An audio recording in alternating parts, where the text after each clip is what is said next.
All right. Welcome back to the live show.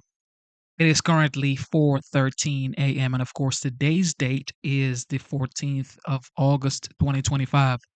Welcome back. Should be in bed, but I'm here. Okay? I'm here.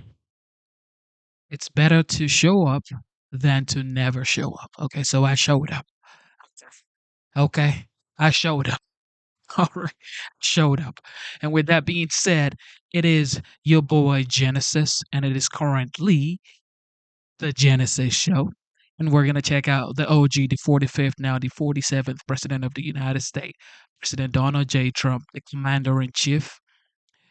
And also, he is the head of the Kennedy Center. He said, you know what? I'm going to do it myself. Okay. I'm going to do it myself. I'm sure that's how he said it. So he's going to give a speech right here. This happened a couple of hours ago. We're going to check this out. Everybody, thank you for tuning in. God bless you. God is the greatest. Without God, there would be no me. There would be no show. There would be nothing. That's my ultimate belief. And I also believe that the United States is the greatest nation on the face of the earth, and God made it so. And with that being said, I also believe that this is the United States of America. This is not the divided state. So whether you are a Democrat or a Republican, who cares, bro? Nobody cares, okay? Come together, unite, stay together, and fight for what is right, okay?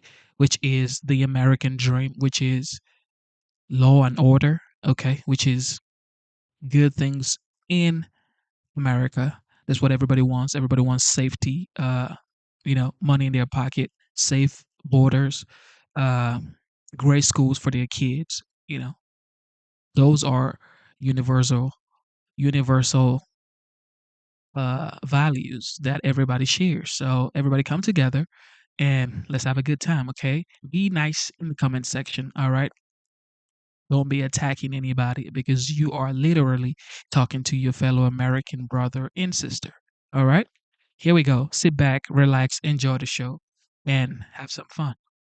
President of the United States and the Chairman of the Board of the Kennedy Center, Donald J. Trump.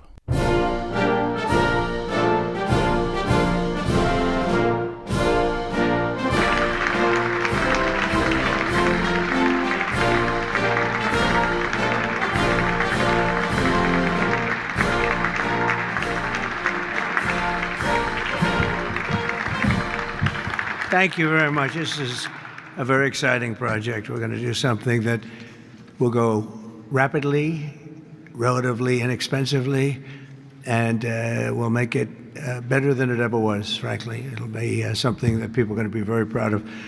Along with, in the bigger picture, a place called Washington, D.C.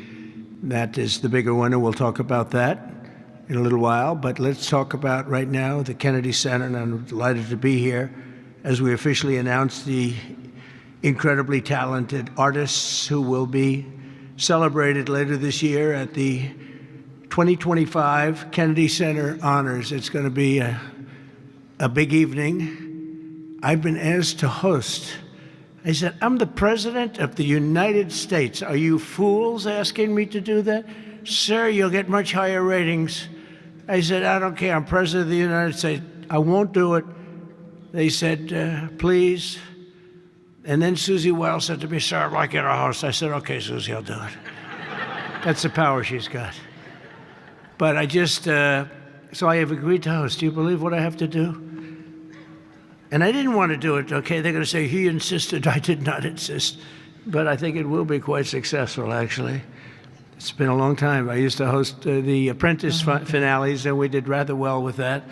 So I think we're going to do very well because we have some great honorees, some really great ones. Since 1978, the Kennedy Center Honors have been among the most prestigious awards in the performing arts. I wanted one. I was never able to get one. This year, it's true, actually.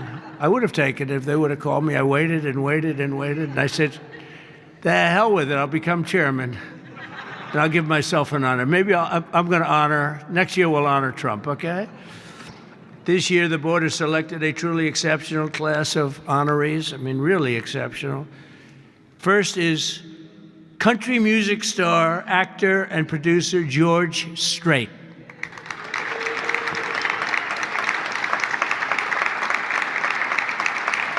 Great. Over an extraordinary 4-decade career, George has sold more than 120 million records worldwide, amassed 60 number one hits, wow, and produced 33 platinum certified albums, more than any other living American. That is amazing. He's believed by millions of people to just be as good as you can get, and he's beloved by hundreds of millions of people all over the world. He's really something, and they call him the king of country, and we know him very well, George Strait. Okay, please.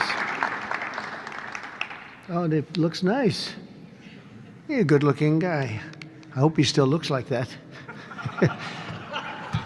Second is actor, singer, philanthropist, and star of the Broadway stage. One of my favorite talents. I think he's one of the greatest talents I've ever actually seen. I've always said, and just so we don't get in trouble, I'll say among the greatest artists in the world are the Broadway London actors back and forth. That's all they want to do, is they want to do Broadway and they want to do London. They want to do 8 shows a week, including matinee on Wednesday.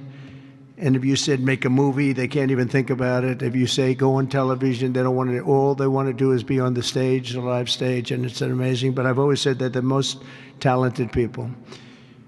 And this man may be the most of all. Michael Crawford is being honored. Michael was born in England in 1942. He made his Broadway debut in 1967.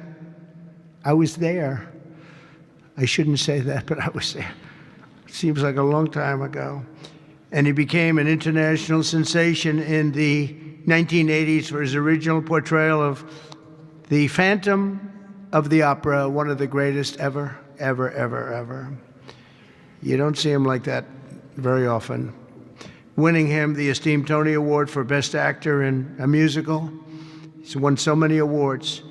Michael is truly a generational talent, had a voice that was unbelievable.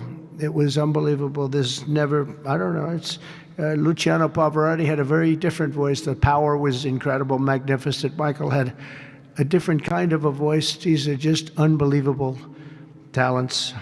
But Michael is very special and one of the greatest roles in the history of Broadway. And nobody did it like him. Michael Crawford, thank you very much. Great guy. Next, we look forward to honoring 3-time Oscar nominee, Golden Globe Award winner, an action movie icon, and a friend of mine. He's a very unique man. He's somebody that doesn't do these things. I said, I wonder if he'll accept, because some people don't really want to be honored. They don't care. But he was very honored to be honored, I will tell you. He's a very special guy. A real talent, never been given the credit for the talent. There was nobody else could have done the roles that he did like he did. I'm not even close, and they've tried, and they didn't work out too well. His name is Sylvester Stallone.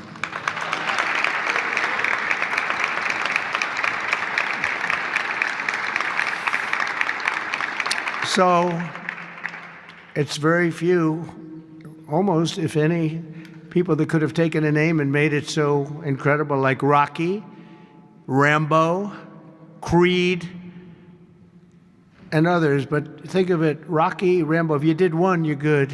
You do two. And I'll never forget, I was a young guy, and I went to see a thing called Rambo, and it had just come out. I didn't know anything about it, but I was in a movie theater, like we used to go to movie theaters a lot. And I said, this movie is phenomenal. What the heck? And that turned out to be a monster. Rocky is Rocky. I mean, the way that happened, you know, Sly had no money, nothing, and he went around, and everybody wants to do a boxing movie. It's the most, you know, probably more than any other type of character, boxing, always boxing. It's so great. And there's rarely been anything like this one. John Voight did a great one, as you know. Champ, great. I think that was right there, too. John Voight's a phenomenal person, phenomenal actor. But Sly came in and he had no money. He wrote a script along with thousands of other people writing scripts on A Boxer. And for some reason, a studio picked up this and liked it. And Sly he's in an old car that he came in from Brooklyn or someplace in New York, but I think Brooklyn. It barely made it to California. He was sleeping in the car. I mean, he had nothing. And he wanted control over who the actor was going to be, because he said it can't be successful if you're going to pick a movie actor with a bad build, okay? A nice face, but a bad body. And he said, I can't have these guys, because he's a tough cookie, and he knew exactly what it took. He knew what a boxer's body was. So they brought him one, and I won't tell you who it was, but it was a big name, but the chest wasn't exactly what you need. One shot, and your heart would pop out. That wasn't too good. Then he did another one. He was fat, sloppy, but had a good face. Then he did another one, and another one, and another one. And he turned it down. He wouldn't take $1 million. He wouldn't do it. And it turned out that when they saw him, they said, you know, you'd be actually pretty good for this role. And he had never done this before, anything like it. But think of it, he turned down $1 million. He had nothing. He refused to let somebody else play. He didn't want to play it. He wasn't originally, he did it as a writer. But he ended up playing it because he couldn't find anybody else that fit the role. And who knew what would have happened? He's become a legend of the silver screen, a true legend, and he's a great guy. He's a little bit tough, a little bit different, I will tell you. He's a little tough guy. But he's a phenomenal person with a phenomenal wife and family. Incredible wife, incredible family. His film's grossing more than $7.5 billion, which is either a record or very close to it. I can't imagine anybody doing more. If you add up Rambo and Rocky and these others, I can't imagine anybody doing much more. $7.5 billion worldwide over the course of 6 decades. And Sly is a pillar of the really American pop culture and a Hollywood superstar like few others, and one of the biggest names on the Hollywood Walk of Fame. In fact, the only one that's a bigger name on the Hollywood Walk of Fame, they say, is a guy named Donald Trump. I'm on the Hollywood Walk of Fame too, if you can believe that one. But he's amazing. He's really amazing. And he's actually a great actor. Fourth will be together celebrating one of the most revered singers of the American disco era, Gloria Gaynor. Best known for her chart-topping 1978 hit, I Will Survive. Gloria won the 1980 Grammy for Best Disco Recording, and her song was inducted into the National Recording Registry in 2016. 4 decades later, Gloria won a second Grammy in 2020 for her gospel album, Testimony, which is incredible. Truly a historic achievement, not only in terms of the years that have gone by to be great that long, but to have the two top of anything in that span of time, and with that kind of period between, is pretty amazing. But I will say that I Will Survive is an unbelievable song. I've heard it, you know, like everyone else here, thousands of times. And it's one of those few that get better every time you hear it. And nobody can sing it like her. And that's an honor. So, Gloria Gaynor, thank you. Thank you very much. And finally, we'll be honoring one of the greatest rock bands of all time, Kiss.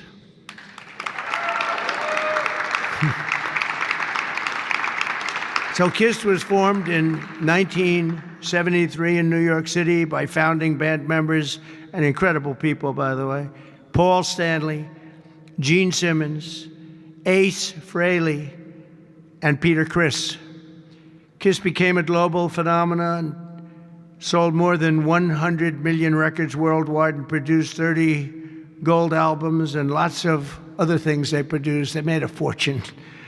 And they're great people, and they deserve it, and they work hard, and they're still working hard, and it's an honor to present Kiss.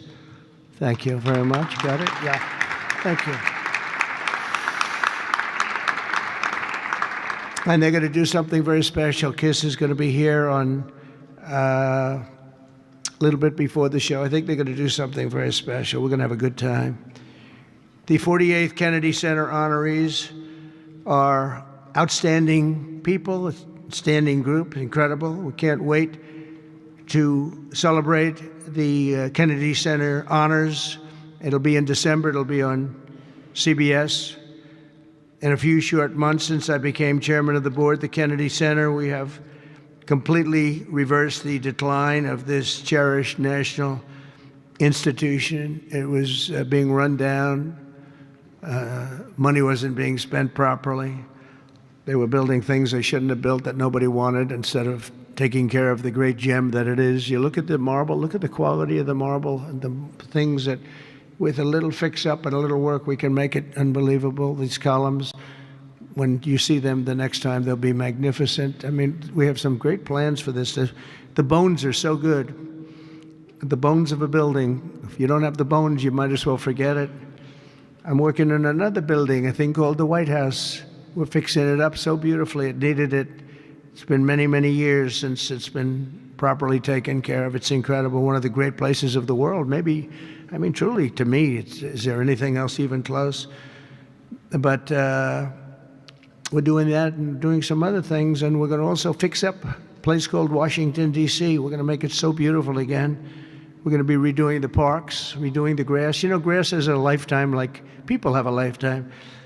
And the lifetime of this grass has long been gone when you look at the parks where the grass is old, tired, exhausted. We're going to redo the grass with the finest grasses. I know a lot about grass because I own a lot of golf courses, and if you don't have good grass, you're not in business very long, Lindsey Graham. By the way, you have very good poll numbers, Lindsey. I just saw. Congratulations. But a few short months ago, I became chairman of the Kennedy Center, and we completely reversed it. We reversed what was happening. We ended the woke political programming, and we're restoring the Kennedy Center as the premier venue for performing arts anywhere in the country, anywhere in the world.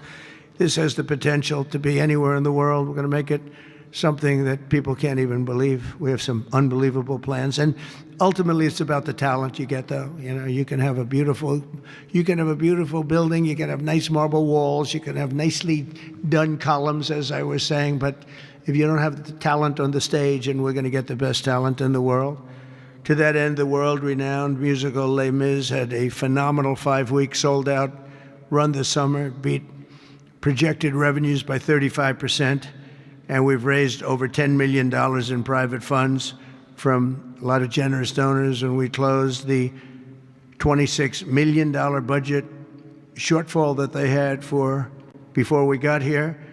And with the help of Congress, we secured the critical funding necessary to rebuild the building, and we're going to get all brand new, highest level seats, magnificent seats, and it's going to be all new. We could have taken the existing ones and do a little paint job, a little fabric, but it's not the same thing.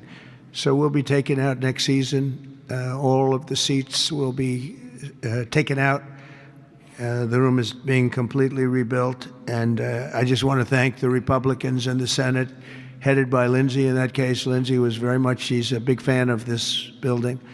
And they got a record $257 million that's going to go toward renovations that building really needs, and all of the exterior is going to be incredible. It's going to be exciting. So I thank you very much, and thank all of your Republican senators. I don't think we had too many Democrat votes, probably. You never have. We don't have Democrats voting even for crime. But I shouldn't make this political, because they made the Academy Awards political and they went down the tubes. So they'll say, Trump made it political, but I think if we make it our kind of political, we'll go up, okay? Let's see if I'm right about that. But I want to thank the executive director for an incredible job. He's done great. He's been with me for just about the beginning, and everything he's touched has been good. He was on high intelligence. He worked in low intelligence and high intelligence. He did better with the high intelligent people, but he's been fantastic. He's the executive director, Rick Grinnell, for his work. Thank you very much, Rick. Unbelievable job. And as well as Lindsey and all the people that helped us in Congress, I want to thank, and the Senate has been incredible. By the way, Leader Thune has been unbelievable, and Speaker Mike Johnson. These are great people. What we're doing with the great big beautiful bill is you're going to see a whole different country. You're seeing it already. We're coming in where the trillions of dollars is coming in from tariffs from all over the world, from countries that took advantage of our country. They thought we were children. They took advantage of us for decades, and now the money is flowing to us, and we've become the hottest country anywhere in the world. But the Kennedy Center board members, many of whom I knew, and many of whom I put on the board, and it's as good a board as I've ever seen. And on the board also, and some people that are doing an incredible job. One in particular is Attorney General Pam Bondi. The job she's doing is incredible. Thank you very much. Long beyond the Kennedy Center. The Kennedy Center is the easy part. She's incredible, and you're going to see a big change in Washington crime stats very soon. Or not the stats that they gave, because they turned out to be a total fraud. The real stats, the stats went through the roof. You know, they had a man that was forced to put up stats like they were doing better. They're not doing better. Crime is the worst it's ever been, but it started as of about yesterday. You see a big change, and people are feeling safe already. I've had so many calls, thank you, sir, thank you. They were afraid to walk out. They're not afraid anymore. And this will be like the border. We started off with millions and millions of people coming in from all over the world, gang members and people from jails. They were unloading their jails into our country. All over the world they were coming, drug dealers. They came from Africa, they came from Asia, they came from South America, Venezuela in particular. They were coming in, Trinidad, and the toughest people you've ever seen. And by the millions. And for the last 3 months, we had 0, 0, and 0. We had 0 people come in for 3 months. They respect our country again. That's the other thing. All over the world, our country is respected again. So I also want to thank the Chief of Staff, Susie Wiles, who's fantastic. She's done an incredible job. And Sergio Gore for the job he's done with personnel. Thank you very much, Sergio. Fantastic. In the coming months, we'll fully renovate the dated and the infrastructure of the building and make the Kennedy Center a crown jewel of American arts and culture once again. I think we'll bring it to a higher level than it ever hit. Actually, it hit a certain level, but we're going to bring it to a higher level than it ever hit. We have the right location, and soon we will be a crime-free area. This is going to be a crime-free area, by the way. You'll be able to go out. People tell me they can't run anymore. They're just afraid. And they'll be running again. We're going to have a crime-free. It's a big statement, because if one thing happens all year, Pam, you better be good, because they'll say Trump did not fulfill his. One person gets a little injured by somebody, they'll say Trump did not fulfill his promise. No, we're going to be essentially crime-free. This is going to be a beacon, and it's going to also serve as an example of what can be done. We have to get rid of this cashless bail nonsense. If you look at New York, Chicago, Los Angeles, which is so badly run. Los Angeles, they can't get the houses. They can't get the people their permits to build their houses. They're trying to rebuild their houses from the ridiculous fire that should have never allowed to have taken place. They should have had the water coming down from the Pacific Northwest, but they didn't do that. But they can't get the permits for the people that want to build their houses. But I want to thank Lee Zeldin, because the federal government has gotten all of their permits, which are much more difficult permits, actually, and had them literally within 30 days after the fire. Everybody had their permit. but you don't have the city and state permits. They got to get going. The governor and the mayor have to get going. It will just be a matter of time that we're going to do something that's going to be incredible. We're going to use the Kennedy Center as a big focus of it, and that's the 250th anniversary celebration that we're having.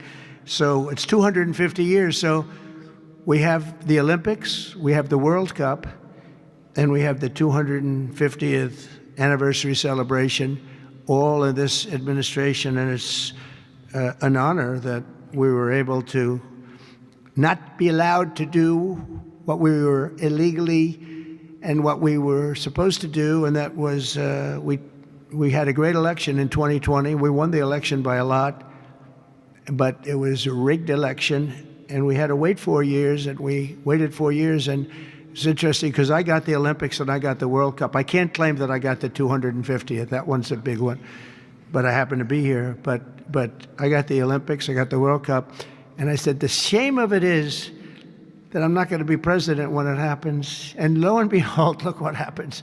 We have some bad things took place, and now I'm going to be president for the Olympics. I'll be president for the World Cup, and the 250th is going to be maybe more exciting than both. It's a great celebration of our country. We're going to be using this building for a lot of the celebration having to do with 250 years. But as I said earlier, I'm determined to make Washington, D.C. safe, clean, and beautiful again. It's going to take place very rapidly. Be prepared.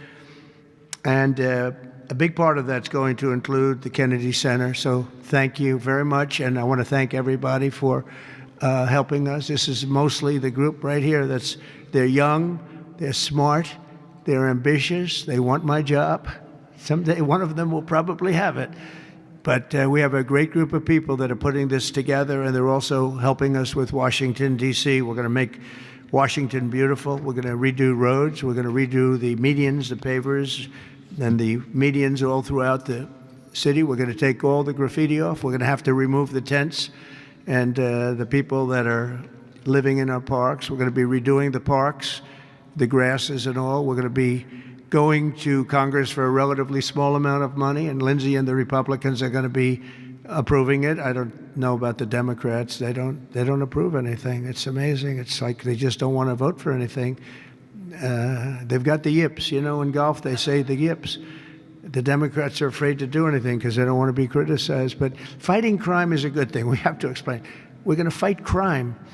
That's a good thing. Already they're saying, he's a dictator. The place is going to hell, and we've got to stop it. So instead of saying he's a dictator, they should say, we're going to join him and make Washington safe. But they say, he's a dictator. And then they end up getting mugged, and but the stats are very bad. But we're going to, I think we'll actually get Democrat support. I really believe they can't do this one too. It's, they talk about 80-20 issues, but I think many of those 80-20 issues, like men and women sports, I think it's 97-3, not 80-20. And I think crime is maybe 100-0. So I think we may get very well some Democrat support, but I hope so. But even if we don't, we have the majority, so we're going to vote it in as Republicans, and we're going to do something. And that's going to serve as a beacon for New York, Chicago, Los Angeles, and other places all over the country. Our whole country is going to be so different and so great. It's going to be clean and safe and beautiful, and people are going to love our flag more than they've ever loved it, and we're going to do a great job. So I want to congratulate all the nominees. They're unbelievable people, and we're going to have a tremendous day in December, and that evening is going to be special, some really special people, and real talent. Do you have any questions? Yes, please. Hi, sir. There's new reporting that the Russians have hacked into some computer systems that manage U.S. federal court documents. I wonder if you've seen this reporting and if you plan to bring it up with Putin when you see him later in the week. I guess I could. Are you surprised? Are you surprised? They hack in. That's what they do. They're good at it. We're good at it. We're actually better at it. But no, I have heard about it. I've heard about it. Please. Thank you, Mr. President. You mentioned congressional Democrats. You have not yet met with Democratic leadership, but there's a funding deadline at the end of September. Do you plan to meet with Leader Schumer and Leader Jeffries to discuss that situation? Well, I will, I guess, but it's almost a waste of time to meet because they never approve anything. If we want money to fight crime, if we want money to do only good things, just good things. Let's not even talk about controversial. They don't want to meet about anything. They really are. They're stuck. They don't know what to do. They have probably more, I would say more than half are sane, but they are led by insane people. And the kind of things that they're pushing are not something. We have a communist running for the mayor of New York, and I wish him well. I may have to deal with him. I mean, it's not even conceivable. It's not even conceivable that could happen. And maybe he won't win, but he won the primaries by quite a bit. You know, shockingly, he won the primaries. So, and you see some of the people supporting him that truly don't believe what he's espousing. So, I mean, we will meet, but nothing's going to come out of the meeting. But here's the advantage we have is that we just passed a great big beautiful bill that had all the biggest tax cuts in history. No tax on tips, no tax on Social Security. Think of it. Think of that for the seniors. No tax on overtime. And all sorts of things. You go out, buy a car, you can deduct the interest payment. If you borrow money, you can deduct the interest payment from your taxes. So many things, but the biggest thing is, from a business standpoint, deductions. You know, that was tremendous. It's going to, our country is roaring. Our businesses are, you're going to see some numbers in 12 months when these factories are open. You know, we're opening up factories all over the world, all over the country, but that's all spreading to, I think we're spreading the wealth all over the world, if you want to know the truth. But we're opening them in this country at a level that we've never seen before. We've never seen. So they just don't want to prove anything. They just, we meet with them and they say, as Nancy Reagan said, just say no. They go, oh, just say no. They're afraid to approve anything. If we say, we want to stop crime in this country, or as an example, bail, we want to make it so that people, if they murder somebody, they're in jail. They don't get out on no bail. They say, we don't want that. We want people to murder somebody and they immediately are released and they go out and murder somebody else. It's a big problem, a tremendous problem. By the way, we're going to go for statutes in D.C. and then ultimately for the rest of the country where that's not going to be allowed. Because it was when they did the cashless bail thing that the numbers really started going up. In this city, in New York, in Chicago, in Los Angeles, no matter where they have it, the numbers went through the roof. So we're going to meet with them, of course. I'd like to meet with them. We're going to tell them all these good things, and they're going to tell us no. And then we're going to go out and we're going to vote it in by the Republicans, because I don't believe that anybody is capable of making a deal with these people. They have gone crazy. Go ahead. Thank you, Mr. President. Thank you. Your federalization of the police has a 30-day limit unless Congress acts to extend it. Are you talking to Congress about extending it, or do you believe 30 days is sufficient? Well, if it's a national emergency, we can do it without Congress, but we expect to be to Congress, before Congress, very quickly. And again, we think the Democrats will not do anything to stop crime, but we think the Republicans will do it almost unanimously. So we're going to need a crime bill that we're going to be putting in. And it's going to pertain initially to D.C. We're going to use it as a very positive example. And we're going to be asking for extensions on that, long-term extensions, because you can't have 30 days. 30 days that's by the time you do it. We're going to have this in good shape. And don't forget, in the border, everyone said it would take years and you'd have to go back to Congress. I never went to Congress for anything. I just said, close the border. And they closed the border. And that was the end of it. I didn't go back to Congress. We're going to do this very quickly, but we're going to want extensions. I don't want to call national emergency. If I have to, I will. But I think the Republicans in Congress will approve this pretty much unanimously. Mr. President. Please, go ahead. Thank you, Mr. President. Would you encourage members of the press to do ride-alongs with the D.C. police to understand how serious this crime issue is? Sure. It's okay to me if they want to do it. We're going to work with the D.C. police. A lot of very good people in there. Not all, but a lot are very good, very, very professional. And, we have a big force. I think they said 3,500. They're always asking the mayor, who's a very nice woman, but got to do the job. We've worked with the mayor for 6 months, and she's been here for many years. And the numbers are worse than they ever are. Don't let anyone tell you they're not. And the whole statistical charts that they made, the whole thing is a rigged deal. They got rid of the guy because he didn't want to do the numbers the way they wanted to, and they put their own numbers out. They said it's the best in 20 years. No, it's the worst in 20 years. But we're going to be very open about what we're doing. So if the media wants to ride with police, if they want to do it, if they feel it's safe, that would be okay. Yeah, please, go ahead. Thank you, Mr. President. Mary Margaret with Daily Wire. 2 questions on D.C., if that's okay. How do you feel about Mayor Bowser's level of cooperation and her choosing to advocate for D.C. statehood right now? And the statehood, let me do that one. Okay. Statehood is ridiculous. We want to straighten the place out. Statehood's ridiculous. It's unacceptable. It's the Democrats want it because the Democrats have, about 95% in this little area. Even I didn't get it very much. They want that. They want to pick up 2 senators, and it's not going to happen. It's not going to happen. And that's the least of the reasons why, by the way, but that's one of the reasons why. What we want to do is make Washington, D.C., the greatest, most beautiful, safest capital anywhere in the world, and that's going to happen. I mentioned the word bones before. The bones here, the bones, we have the greatest bones. When you look at that Supreme Court building, I think it's one of the most beautiful buildings.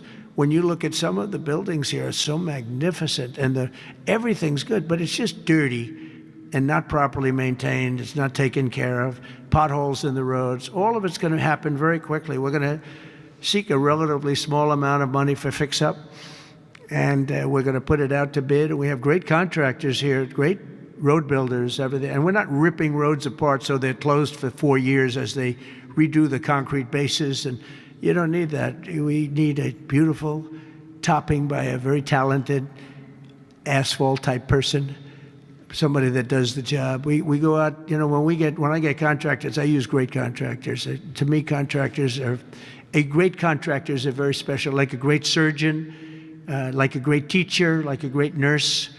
A great contractor is very important. We'll only use the best. And when you put a coat of asphalt on that 2 inches of asphalt, 3 inches of asphalt, it looks brand new.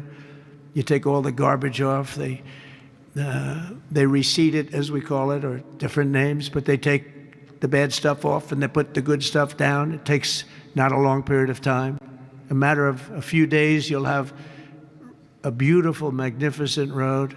You fix up the curbs. You get rid of the medians in this town are just horrible. You're riding around. I think to myself, leaders come from foreign countries. You see, with leaders all the time. Different leaders. They came in from India recently and from everywhere.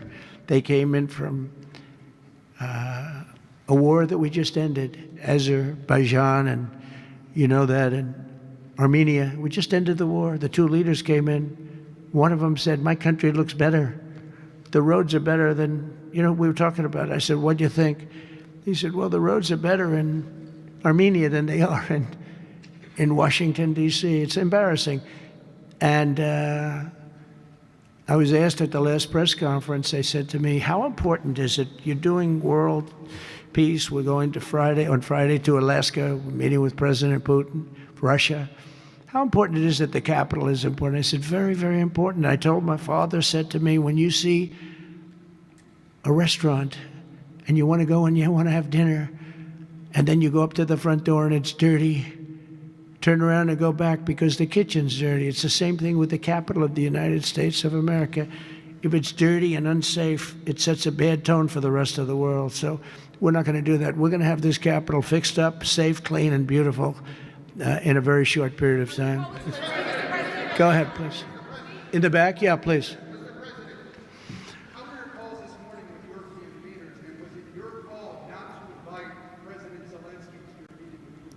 No, just the opposite. No. We had a very good call. He was on the call. President Zelensky was on the call. I would rate it a 10, very, very friendly. I know the leaders because I was at NATO, as you know. I took it from 2% to 5%. 2% that wasn't paid, 5% that is paid, which is trillions of dollars in defense capability. No, it was always going to be, I was going to meet with President Putin, and then after that, I'm going to call the leaders and President Zelensky. I'm going to call President Zelensky, and then I'll call, probably in that order, the leaders. There's a very good chance that we're going to have a second meeting, which will be more productive than the first, because the first is I'm going to find out where we are and what we're doing. Again, this is Biden's war. This isn't my war. He got us into this thing, and it should have never happened. This war would have never happened if I were president. But it is what it is, and I'm here to fix it, and I'm here to stop 6,000, 7,000 people last week. 7,213 people last week were killed, mostly soldiers. But missiles being lobbed into towns don't exactly help either, but mostly soldiers. And Ukrainian and Russian, they're not American soldiers, but if we can save a lot of lives, it would be a great thing. I've stopped 5 wars in the last 6 months. And on top of that, we wiped out the nuclear capability of Iran, obliterated it. It's turned out to be a correct word, by the way, because some of the press said, well, maybe it wasn't obliteration. It was obliteration.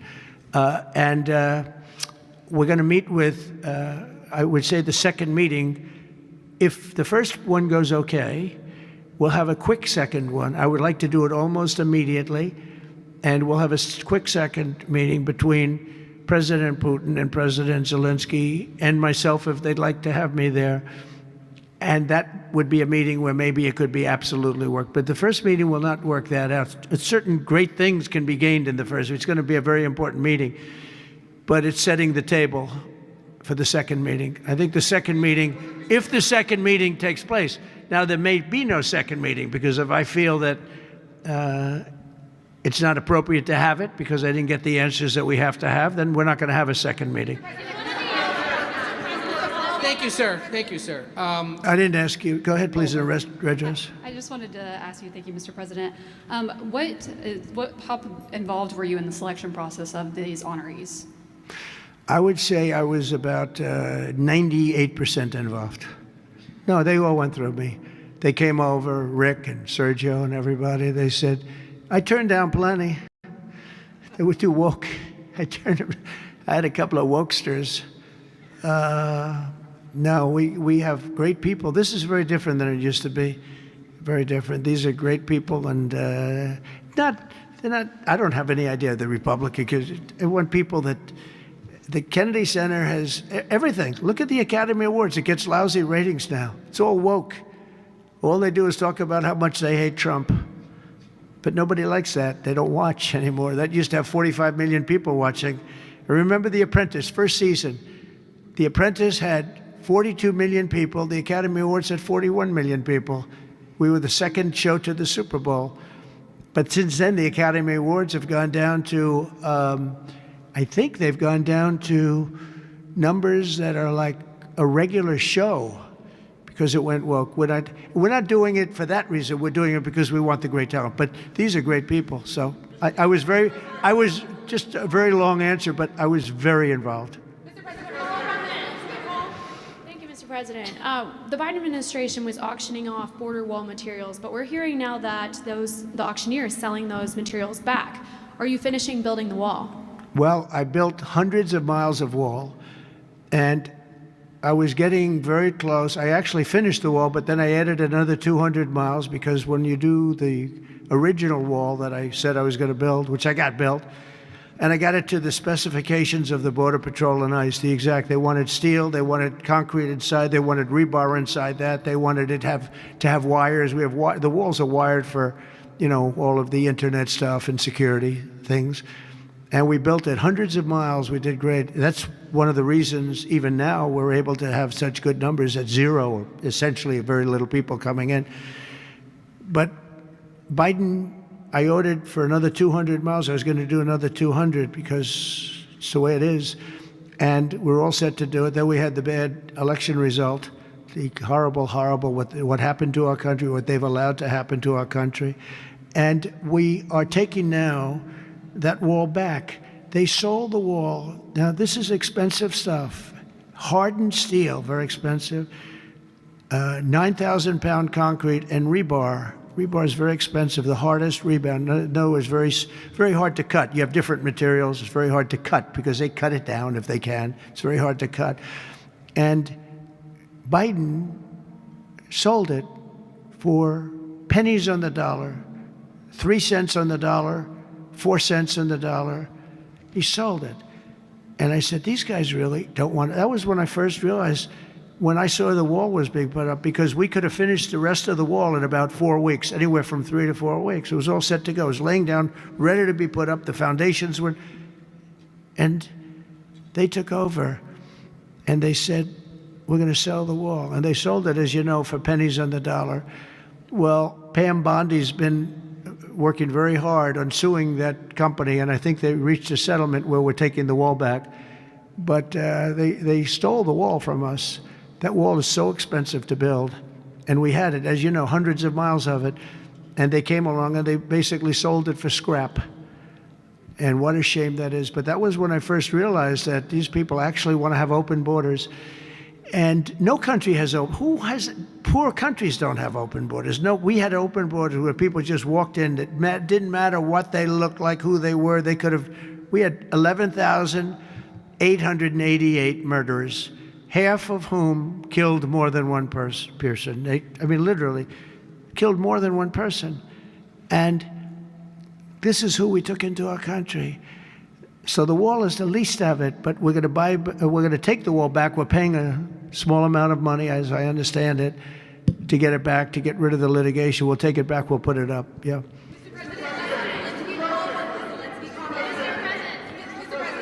Go ahead in the back, please. I want to take it back to the Kennedy Center, if I can, just for a second, Mr. President. Sure. From what I understand, the Les Mis show exceeded everyone's expectations. Attendance, revenue, across the board. That's great. Do you anticipate future shows to basically do the same? I like that guy. Now, that's called a question, okay? And he's a great reporter, actually. Thank you very much. I appreciate it. Yeah, it did great. Les Mis did great, broke records, and was sold out and beautiful. And we anticipate a lot of that happening. There's a thirst for it. And especially when the crime is knocked out. You know, when we knock out crime, some people probably stay away from places like restaurants and other things. It ruins your whole fabric. It ruins your country. And when somebody thinks they have about a 25% chance of getting mugged, they say, let's not go to restaurants tonight. We're going to make it so that they have no chance of getting mugged. And it's going to happen soon. And yeah, we think we're going to have a lot of very successful evenings here. Please. Mr. President, will Russia face any consequences if Vladimir Putin does not agree to stop the war after your meeting on Friday? Yes, they will. Yeah. What will the consequences There will be be? consequences. Sanctions, tariffs? There will be, I don't have to say, there will be very severe consequences, yes. Yeah, please. Can I ask you a question about the Fed? Right next to you, please, yeah. About the Federal Reserve. Oh, Federal Reserve, my favorite. Too late. He's too late. You're considering suing Jay Powell. Can you update us on your thinking about that and tell us where you are in your search for a new chair? Well, he took a building that could have been painted and fixed, like we're going to fix this building for very little money. And that was in better shape. He took a building and what they did to that building, they built a basement under the building. It didn't have a basement. This is simple to understand. The building is right next to a thing called the Potomac River, the beautiful Potomac River. That means lots of water. And the water is right under the building. And they decided to build a basement under the building in the Potomac River. So in order to do that, you need the biggest pumps that God ever created. And they were pumping their hearts out, but as big as those pumps are, you can't pump it fast enough because it's the Potomac River. If the pump were bigger than this room, you couldn't pump it. But they tried, and they've been building a basement. And I said, why did you want to build a basement? I thought it would be a good idea, sir. A basement is the least valuable floor in a building. I know a lot about real estate. The least valuable thing is the basement. And you don't build a basement under a building that is 2 feet above the river that's right next door. You know, it's right near the river. People don't realize the river's right out their window. And that's the beginning. They did just a terrible job. They instead of I could take a ceiling like this, they'd rip out the ceiling because they see a crack. Let's rip out the ceiling. And I would fix the crack and I would paint the ceiling. And under the ceiling, they put the most incredible protective material. They go out by 3/4 inch, brand new, gorgeous 3/4 inch plywood and sheetrock, hardened sheetrock. And they had it all over the building. So if a little piece of flake came down, but the problem is when they took the ceiling down and it would hit, they spent millions of dollars on protective material that you didn't have to spend anything. He could have done that job for $25 million, and they spent $3.1 billion. He said 2.7, but it's really 3.1. They just don't want to include one of the buildings in the deal. But it's going to be much more than that. And I think he'll be long gone by the time it finishes because they've got a long way to go. And then I hear they want to hire 3,000 economists. What are they going to do? And he got it all wrong. He's too late. We call him Jerome Too Late Powell. It will live with him forever. I believe that name will live with him forever, along with the name Pocahontas and some of the others. He worked closely with Pocahontas, by the way. She's another beauty. But we have a real problem there. They're way over budget, and they did a job that shouldn't have been done. It was unnecessary to be done.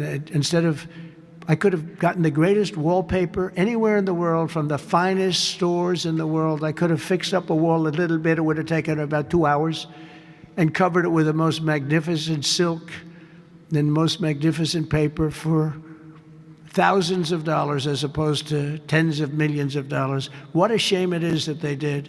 But they would take down areas of the building that shouldn't have been taken down. They could have literally been painted, and they didn't do that.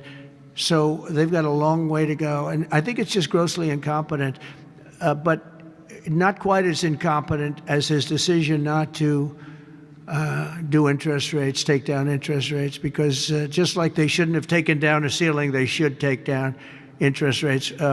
Every point costs us $360 billion a year. Think of that, $360 billion for 1 point. And we should be down at 1% because we're the leader of the world. We were always the lowest interest rate until like a certain time ago, decade, couple. But we were always, because we were the United States of America. So even if the country was run badly, we were considered like to be super prime. And now he's got us in a bad place. So we're paying $360 billion a year for each point. Now, I believe we should be 3 or 4 points lower. So that's over $1 trillion we pay every year in interest. And it's really just a paper calculation. You sign a document and you save almost $1 trillion because that number equates very much to the bonds that we have to buy. But despite that, we're powering through it, and we have the greatest economy maybe we've ever had. But the housing sector, people aren't able to get good mortgages. They're paying too much because of Jerome Too Late Powell. He's truly incompetent, and we'll be making another. We put a very good man in temporarily in the one spot because one of the people that was appointed by the Democrats left early. And I heard left because that person wanted lower interest rates. And I heard quit, but I have no idea. I'm sure she won't say that. I'll be naming a new chairman sometime within the next, I think I'll name it a little bit early, the new chairman. I'm down to 3 or 4 names, all good, all great. The problem is you name them and then they turn out to be not good. That's happened to me a couple of times. You name somebody, they tell you everything you want to hear, and then they go in and they turn out to be not good. I mean, he told me everything that I thought was appropriate. He turned out to be a stiff, real stiff. But other than that, I think he's doing a very good job, yes. Okay, maybe 1 or 2 more. 1 or 2 more. Yes, sir, please. Go ahead. He looks like Scott Bessent. Are you the Treasury Secretary? You don't want me for Treasury. I don't know. You look like you could do a good job. Go ahead. I keep my family budget okay. Sir, when you meet with Vladimir Putin Friday in Alaska, yeah, do you believe you can convince him to stop targeting civilians in Ukraine? Well, I'll tell you what. I've had that conversation with him, I've had a lot of good conversations with him. Then I go home and I see that a rocket hit a nursing home or a rocket hit an apartment building and people are laying dead in the streets. So I guess the answer to that is no, because I've had this conversation. I want to end the war. It's Biden's war, but I want to end it. I'll be very proud to end this war along with the 5 other wars I ended. But I guess the answer to that is probably no, because I would have had a good conversation with Vladimir. I knew him very well. I got along with him great, actually. We had I had to go through the Russia hoax. And it was a strain on the relationship. I actually told him, I said, you know, they got this phony investigation going on, Russia, totally phony, created by Adam Schiff, Shifty Schiff, and Hillary Clinton and the whole group of them. And it made it very dangerous for our country because I was unable to really deal with Russia the way we should have been. I'm looking at Pam because I hope something's going to be done about it. These people put our country at great danger. And Adam Schiff, it was all made up. It was a hoax. The Mueller report came out. They all hated me. They had 18 Trump haters. And they said I did nothing wrong. They couldn't believe, they couldn't find anything. After years of investigation, it was all a hoax. It was a hoax created by the Democrats, but in particular Schiff and Crooked Hillary, the whole group. And now we've learned all the stuff that's come out over the last 2 months is incredible through intelligence. And hopefully something's going to happen with it. These are people that put our country in danger, in real danger. I want to thank you all very much. Thank you very much. Thank you. This by far is one of the greatest, if not the greatest president the United States has ever seen, and definitely one of the hardest, if not the hardest working president, like hands down, the hardest working president. And I got to give a shout out to our esteemed member, Dr. Luke the GOAT. God bless you for the super chat. I didn't want to interrupt the speech, so shout out to you, Dr. Luke. Thank you for the super chat. God bless you. This man is doing great work, and it's not even 1 year. It's not even 1 year. This guy has ended so many wars, renegotiated trade deals, closed the border. DC is about to be safe. Like, there's so much he's done. And if you want to think about it, look at the stock market. Look at the price of Bitcoin right now. Even though people don't really care about Bitcoin, you know, the traditional people don't care about Bitcoin. But take a look at what's going on in the country today. The energy is shifted. Everybody's more optimistic. Okay? I'm optimistic, all right? So I don't know about you guys, but things are looking colorful right now. All right, here we go. Vice President of the United States. Thank you all. Thank you. Please, airmen, at ease. It's good to be here with you. Please have a seat. I see we have some beautiful families out there. You know, I served a few years in the Marine Corps, and I got to say, I'm pretty jealous. This is a pretty fine duty station, if I do say so myself. This is a beautiful country. I just spent the past few days here, actually. Some meetings, some downtime with the family, and we've had a very, very good time here in England. The United Kingdom, of course, is one of our great allies, so I think I speak for all the Pathfinders here. Is that right? When I say, and all the Red Dragon folks as well? When I say that we are proud of the special relationship and we are proud to work together with our British friends right here at Fairford Base. God bless you all. So, here's a simple thing. We've got a beautiful country here. We've got a beautiful alliance. And I think every single one of you know that for over 100 years, we have worked with our friends from the United Kingdom to achieve great victories.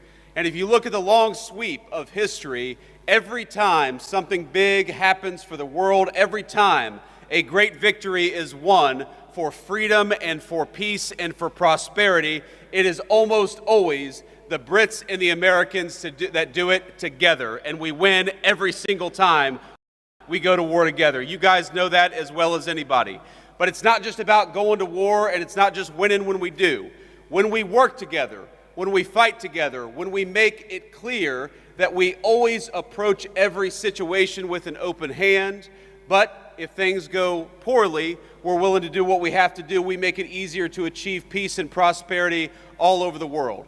So I want to say, from all of us back home in the United States, for all the people that you serve with, that you fight for, that you make it possible to live the American dream in peace and prosperity, we are proud of you. We are grateful for you. And as your Vice President, I am damn proud to be here with you today. God bless every single one of you.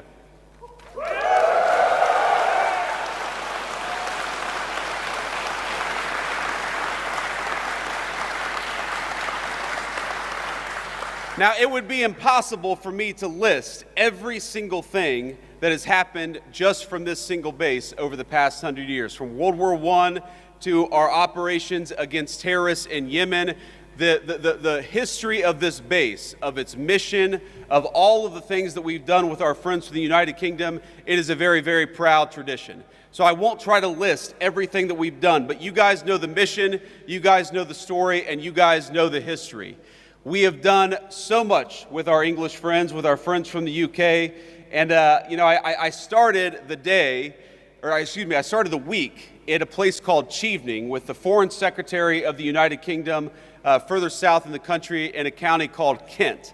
And what we did is we worked on one of our most important shared security goals in Europe, which is the end of the war between Russia and Ukraine.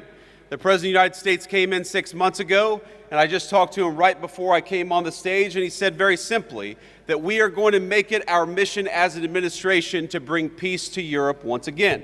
But as you all know, it is impossible to bring peace anywhere unless the bad guys are also worried that we've got a hell of a fine Air Force and a hell of a fine military to back up the peace to begin with.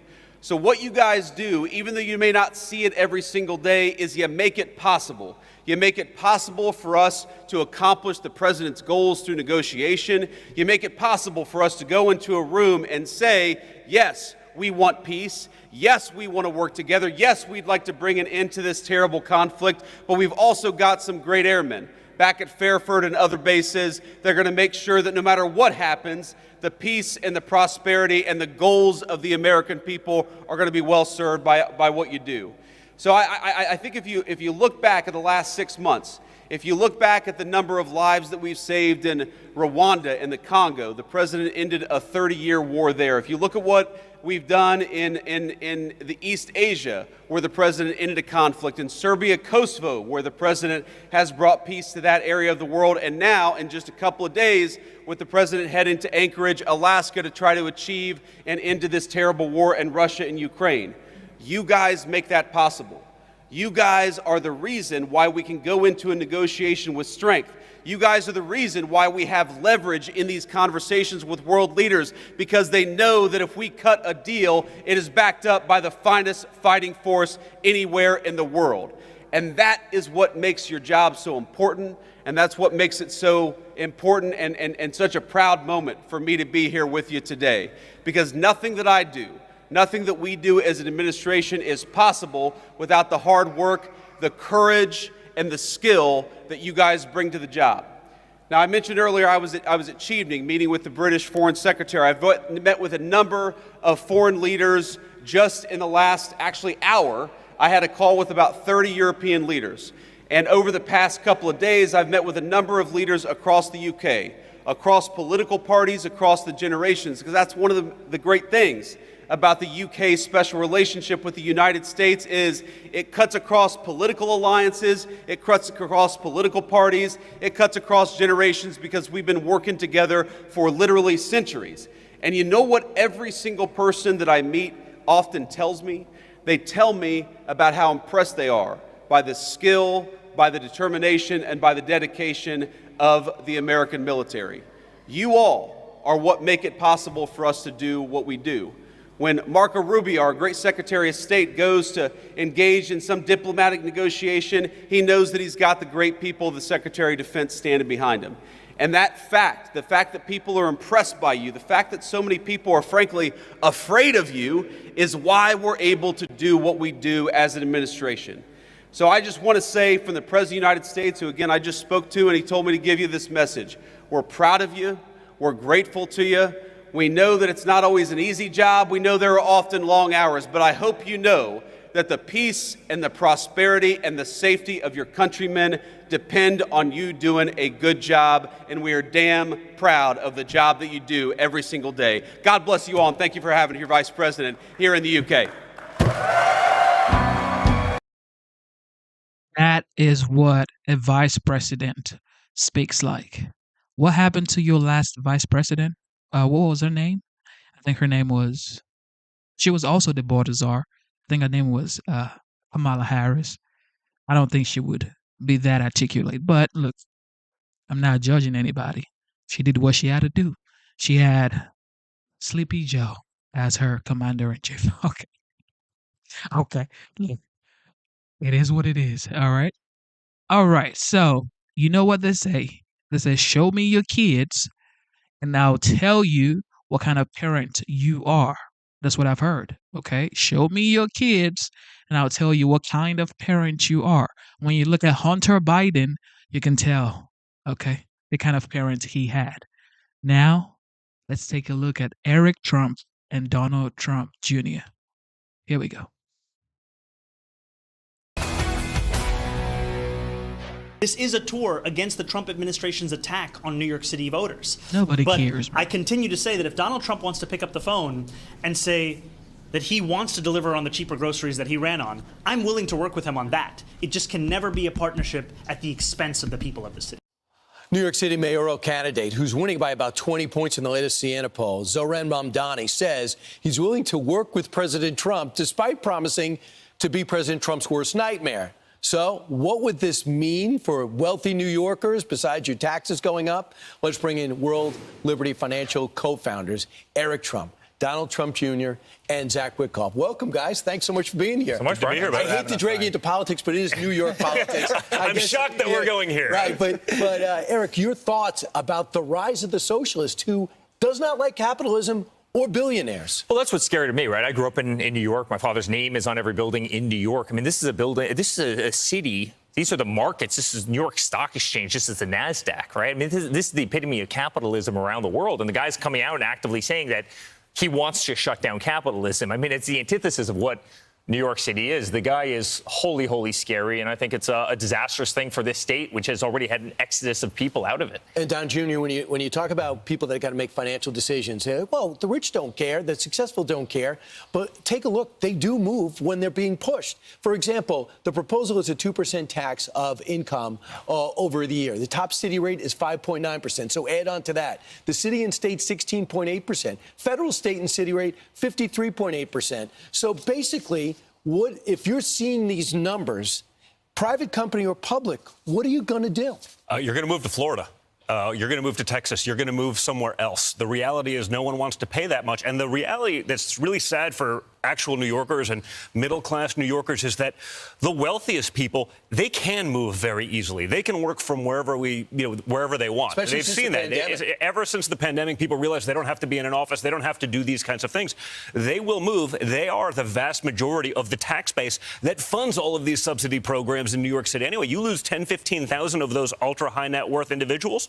This city is in serious trouble, and no amount of free stuff being promised is going to actually help it. It's a shame, but I think he's going to be great, Mamdani. If he wins, he's going to be great for the rest of the country in the future, because New York City's going to go through some really hard times, and people are going to stop playing with this ridiculous experiment of communism and socialism that has not worked anywhere else in the world. To think about it, too, it's propping up in Minneapolis. You got a socialist there and one over in Seattle. Zach, do you agree?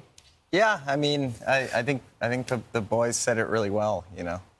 Right, so we've watched almost 3 minutes of this interview, right? And they haven't cursed. We haven't heard Eric or Don Jr. curse at all. Very smart, articulate human beings. Okay? Okay. They haven't cursed. You saw, what's his name? Hunter Biden's interview. All right? Everybody saw it. Could not put a sentence together without vulgar language. It's the difference, ladies and gentlemen. Oh, Trump is a bad man. How come his kids turned out well? I don't see it. if you're a bad father, if you're such a despicable person, how would you train kids like this? I don't know. I don't see it, ladies and gentlemen. I think he's a great man. Right. So that's why people will make that decision. We'll see what happens. It's hard to imagine him losing with this type of lead. Something else stood out. We thought it was perfect timing you were here. Among the people that noticed Trump 2 or Trump 47 is running on all cylinders is a New York Times reporter. So we clipped it. I wanted you to get your response to how you think it's going, the fact that he said this. Tyler Page. He's way more effective at accomplishing his agenda with having that time out of office because a lot of his aides, Russ Vought, those sorts of officials spent their time out of government planning for this term. And so what they've done is an onslaught of executive orders in the first 6 months that accomplished a lot of their goals very quickly because he knew what they wanted to do. Eric, is he right? He's right. I can't believe I'm actually hearing this. I know. Actually. Where are we? Right, my father's throwing so much lead in the air that they literally don't know how to counter program. It's amazing. And listen, while I think we won in 2020, I think the greatest thing ever was having those 4 years off. We have the Senate, we have the House, we have a 6-3 majority in the Supreme Court. My father has a cabinet that's unparalleled. And what they're doing every single day. I mean, he's making America proud. He's making transformational change to this country, and this is exactly what we need. Look at our economy right now. Look at the jobs force. Look at the tariffs. Look at how much money's coming back. Look at inflation. I mean, our markets, in the last 6 months, they have done a 180. I mean, we were going into a really, really deep place. My father has single-handedly saved this country. Now you watch what he's doing in Washington, D.C. It's a beautiful thing. He's cleaning up the streets. He's getting away with the homelessness. He's doing a great job. It's also amazing to see he now has a cabinet that is in line with him, right? In the first term, you had people that were coming in, they're kicking the can down. Okay, we're going to wait Trump out. This time, we had 4 years of hell that we went through. We found out who the people were that were actually fighters, people who believed in the America First movement. He brought them all on. So now that you have a cabinet that's actually aligned with the president, not trying to subvert him, you can see what's being done. And what's really great now, for the first time in probably history, the Republicans actually have a great bench for the future. Before it was Trump, and what do you have after Trump? There's no one there. We found out who those people were, who those fighters were in that 4 years, and we needed to go through that hell like addiction, right? You have to hit rock bottom to be able to rise up again. Yeah. We hit rock bottom as a country. We know the people who are on our team. They are fighting together as one engine, and the results are incredible. Zach, your dad's very much part of this. Yeah, I mean, I know he's super proud to serve the American people and the president, and you know, he's doing what he can. What's it like for you to see your dad on the inside and you're on the outside with the guys? You know, Eric and Don are the two greatest business partners I could ask for. You know, we run a stablecoin infrastructure company called World Liberty Financial. We have the world's fastest growing stablecoin, USD1. We just did this incredible deal yesterday with ALTS, the Alt-5 Sigma Corporation, to acquire $1.5 billion of our token. The stock's currently trading under net asset value by a pretty significant margin, so we're quite excited about the future of the stock. But yeah, you know, just really proud of my dad, and he's clearly part of the greatest administration, not just of the past few decades, but of all time. So, Don, what's going to be happening today? You're going to be ringing the bell? Well, we're going to be ringing the bell at the NASDAQ, talking about Alt-5, but the biggest thing is we got into crypto because we didn't have a choice, right? We were debanked by every major banking institution. The people that 2 weeks before we were debanked, we could have called and gotten a loan in 5 seconds, they disappeared. We were left high and dry. So we weren't even, this is basically during the first term, certainly after, you know, let's call it January 6th, all the nonsense, it got significantly worse. So we weren't even early crypto guys, but we figured out if they can debank the Trump organization, if they can debank us, who can't they go after? And more importantly, who won't they go after? And so we had to, rather than take our ball home and go cry in a corner, we had to come up with solutions. And the reality is between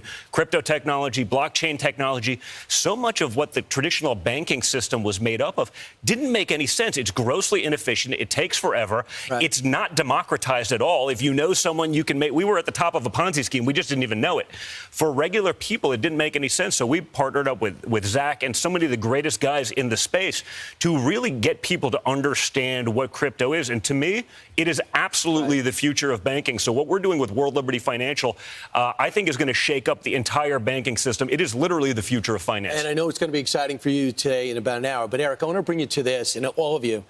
Critics are saying, hey, well, maybe you shouldn't be doing this. The New Yorker, for example, says the number. How much is Trump pocketing off the presidency? Axios. President Trump and his family stand to net $3.4 billion by the end of the second term. David Kirkpatrick reports for the New Yorker in a piece today the number of why it matters. No U.S. president has monetized the highest off in the land quite like this. Eric, your answer to those headlines. Brian, it's infuriating. We had nowhere to go. Capital One stripped 300 bank accounts from me, 300 in the middle of the night. They sent us a letter after doing business for 20-something years. All your bank accounts for golf courses and condominium buildings and hotels, they're all gone in the middle of the night. I mean, how do you pay your taxes? How do you pay your employees? This happened across the board. It happened with J.P. Morgan Chase. It happened with Bank of America. It happened with First Republic. And this wasn't just happening to the Trumps, people with a lot of zeros on the end. This was happening to conservatives all over the country.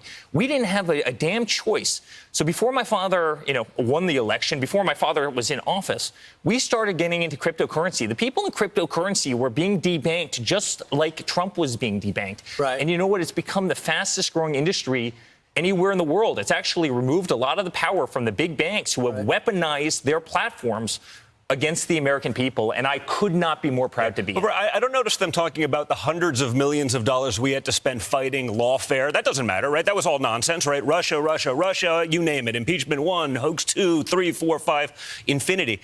No one talks about that. They weaponized the entire full force of the United States government against our family. And unlike all the other people who'd served as the presidency before, basically since our founding fathers, Trump was the only guy that was actually a businessman before that. Are we supposed to stop running our businesses? Are we supposed to stop doing anything? He's not involved in these things. We are running those businesses as we have. We came up with a solution to a very real problem that not just us, we didn't just have to face it. Hundreds of millions of Americans either face it or are afraid that they're going to face those kind of problems because they don't just simply conform and fall into line with whatever the talking points are or whatever the liberal agenda is that day. And that's what we're doing with ALTS and World Liberty is we're really trying to democratize the financial system, put power back in the hands of the people instead of, the big boogeyman behind the curtain. Since I knew you guys before your dad was running, I remember talking to you early when your dad was running. I thought, Eric, are you going to do something? Because Jared went in, Ivanka went in, Don, you say, no, I don't think so. So you've kept a wall up there. But what do you think about people who say, well, your dad hires David Sachs, and they loosen up cryptocurrency rules and set up parallels, and then you guys are in that space? Crypto is the fastest growing industry worldwide by far, bar none. Everybody in the world, if you look at the Middle East, if you look at all of Asia, if you look at all of South America, they're all running toward cryptocurrency. I mean, we have a financial system, Brian, that's broken. If you want to send a wire at 4:59 on a Friday afternoon, somebody's not going to get it until midday Monday. How is our banking system, 9 to 5 Monday through Friday doesn't make any sense whatsoever. If you want to go get a loan, you want to go buy a house, the bank that you've banked with for 25 years will take 120 days to go through a know your customer report to give you your own money, to be able to borrow against your own. Our banking system is broken, and then that same banking system has gone after 50% of the Americans because they decided to wear a hat that says Make America Great Again. We have to change the financial system. We will change the financial system. World Liberty is going to change the financial system. And honestly, I could not be more proud. And we started this company long before my father was elected, long before he won the election, certainly long before he actually got into politics again. We started this when the New York Times, ironically, was giving him about a 2% chance of re-winning the election as they were throwing the kitchen sink at him. And we campaigned on it. I mean, we said we were going to do this. I mean, we said we were going to do this because, again, the fear of the American public that they were going to be debanked, that they weren't going to be able to get their credit card payment processed because they're buying a gun. The Second Amendment's kind of a big deal. That was a very real fear. We campaigned that we were going to do these things, that we were going to change these systems, that we were going to try to democratize finance. It's not like we're doing this after the fact. When they said we had zero chance of doing this, we were still already working on this project because it had to get done one way or the other. Letitia James thought she'd be dividing up the Trump empire a year ago, less than a year, and look at how things have dramatically changed, guys. Resilience, your family stuck together through all of it. And, Zach, you are an honorary member of the family, I think. 100%. Yeah. So there you go. Man, I don't care what anybody says. Just listening to these boys right here, you could tell these are well-educated men, okay, well-trained to handle business, okay? That's all it is. They handle business. They love the United States. They've gone through a lot, been through a lot with their family, with their dad being the president of the United States. Of course, we know everything that man has been through. Attempt on his life, raiding his home in Mar-a-Lago. I mean, come on, man. Yet his kids, keeps on winning. Fed up, China, doing what they do. Come on. But when you watch Hunter Biden's interview, he's crying, talking about his father is on pills and stuff. Come on, man. Come on. All right, here we go. Pam Bundy. Donald Trump has made going after bad hombres his top priority, and his pressure on cartels is clearly working. Take Mexico, which is effectively a narco state. Mexican President Claudia Sheinbaum went from appeasing, enabling, and collaborating with criminal cartels to finally playing ball with the U.S. under extreme political and economic pressure from President Trump. Now she's handed over 26 top cartel leaders to the United States. And it's all happening during Fentanyl Awareness Week. I sat down for an exclusive interview just yesterday with Pam Bondi for Fox Noticias. President Trump's directive on day one was make America safe again.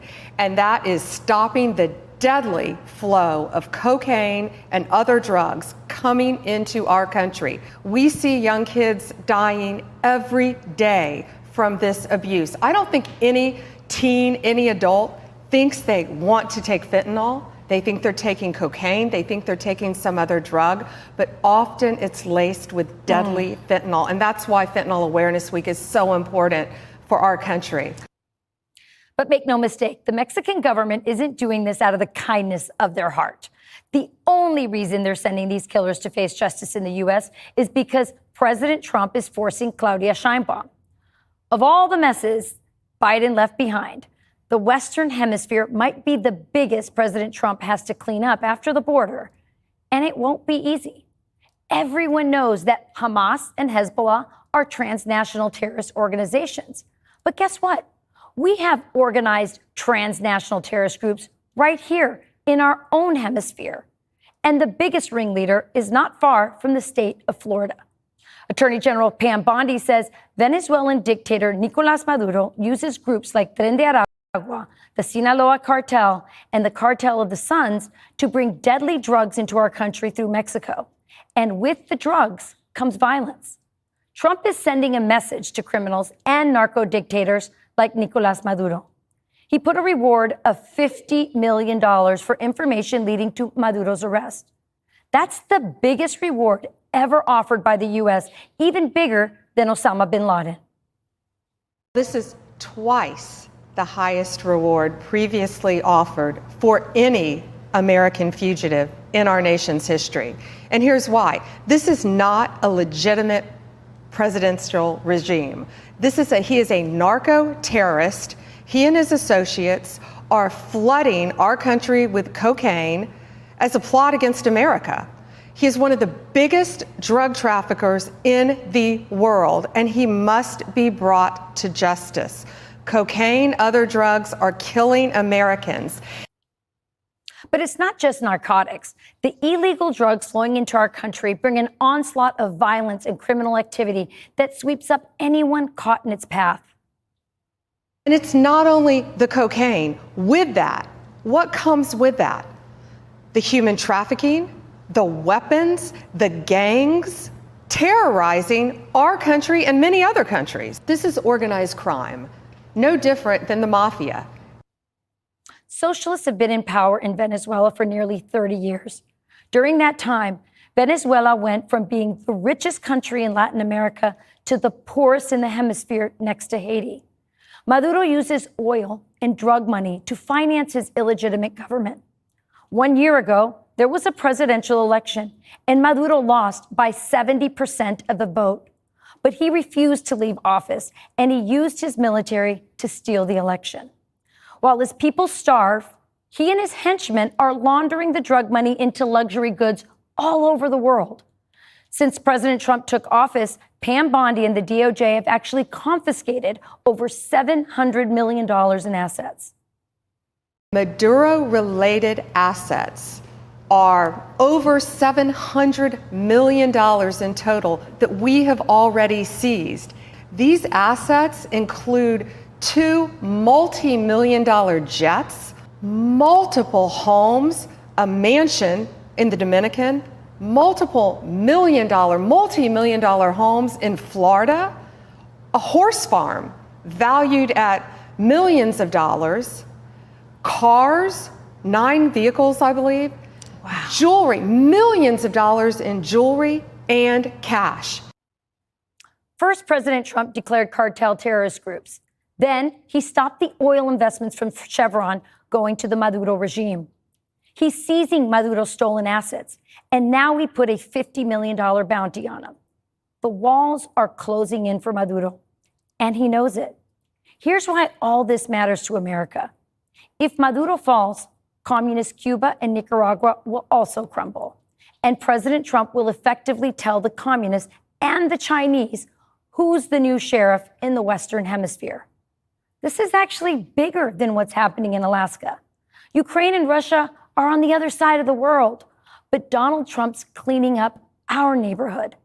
If Donald Trump accomplishes this, this would go down as the biggest foreign policy achievement for him, but also for his Secretary of State, Marco Rubio. There are millions of brave people in Venezuela who are fighting for their freedom at great risk to their lives. One of them is Maria Corina Machado, the opposition leader and the woman Maduro fears the most. For the Uh-oh. Get ready, Venezuela. Get ready. It's about to get A little bit of new video posted by ICE a short time ago of ICE special agents and U.S. Park Police working together conducting enforcement operations on the National Mall, chopper overhead. Meanwhile, back in New York City, Zohran Mamdani. The fact is, the 45th and the 47th President of the United States, the Commander-in-Chief, President Donald J. Trump, he is a disruptor. And as a disruptor, other world leaders that are probably bad actors would not like him because this man doesn't give a F what you're doing. He's coming for you. He doesn't hold back on his words. He say what he wants to say. He does what he wants to do. You certainly cannot buy him. He's wealthier than you can ever be. Okay? He doesn't even get paid his salary. He donates his salary. So whatever you're trying to do or offer is not going to work. Okay? So it's coming for you. You got nowhere to go.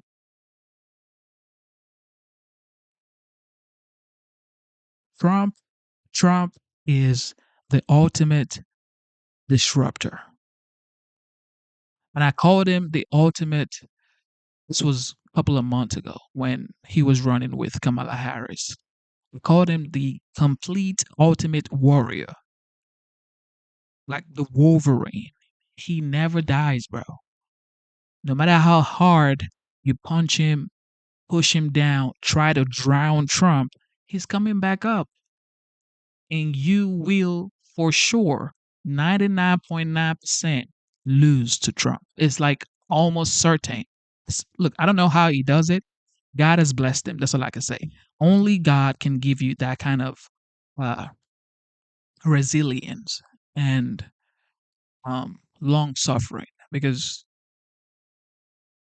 in the Bible, God gave some the spirit of long suffering. And I think Trump actually has that spirit. He can take so much, and once he dishes it out, you can't take it. But he absorbs every single thing they do to him. But when he tries to do something else to them, it's like, oh, we can't take this. The Democratic Socialist candidate for mayor, leading by 19 points in new polling, says that he will fight to keep New York a sanctuary city. It is not enough to fight against authoritarianism. What are you also fighting for? We are fighting to keep this city a sanctuary city. We will continue to uphold that status and ensure that we do not allow ICE agents entry into New York City properties, be they schools, hospitals, or even the properties of New York City contractors, unless they can provide a judicial warrant signed by a judge. Reporters our Tom Homan joins me now. Tom, thank you. Great to have you back with us again. Reporters our Tom Homan joins me. Was she holding the New York fan? City Look at this guy. contractors. Look at this guy. He has a personal. I don't know who this person is, but they're holding the fan to his face. He's sweating. They're holding the fan to his face. Properties, be they schools, hospitals, or even the properties of New York City contractors, unless they can provide a judicial warrant signed by a judge. Reporters our Tom Homan joins me now. Tom, thank you. Great to have you back with us again. Your reaction to what the mayoral candidate had to say there? Well, he needs to do his research. ICE don't need a judicial warrant to make an arrest. Now, we need a judicial warrant for a search. What he needs to do is homework that ICE don't do operations at schools, churches, or hospitals. He's fear-mongering. But bottom line is, he says he wants to uphold the sanctuary city policy. How about upholding the law? The law says it's a crime to enter this country illegally. It's a violation of federal law. And it's a crime to knowingly hire an illegal alien. So we're going to enforce the law. He can stand by and watch, but he's not going to stop us from doing our operation. Matter of fact, we've already increased staffing in New York City. We're going to flood the zone in New York City. We're already sent many people there. We're going to send many more people there because if he wants a sanctuary city, he won't let us in Rikers Island, then we got to go to the neighborhood and find them, which means we need a lot more people to go into the neighborhood and find the bad guy. When we find that bad guy, if he's with others who are in the country illegally, they're coming too. And he's not going to stop it. So he can hate on ICE all he wants, but don't get in our way. You know, Tom, I want to ask you to respond to this Judge Lewis Kaplan in New York with regard to the 26 Federal Plaza government building, because he is issuing a lawsuit on behalf of the detainees there, a temporary restraining order, because he says that they're inhumane, the way that people are being held. He wants capacity limited, cleanliness, and sleeping mats at that facility. What's your response? Are you familiar with the conditions in that particular facility? What do you have to say about that? I'm not familiar with that facility. If it's an ICE facility, which I don't know if it is, doesn't sound like it is, because an ICE facility has the highest detention standards in the industry. I'll put an ICE facility up against any county jail, any state prison. Put them side by side. That's why I said from day one, I have no problem with any member of Congress going to an ICE facility and looking at them.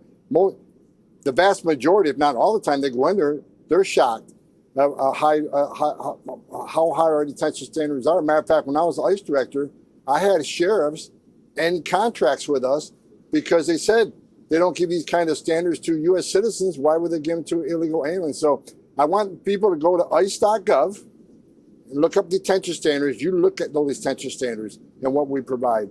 So I think the judge needs to do their homework too.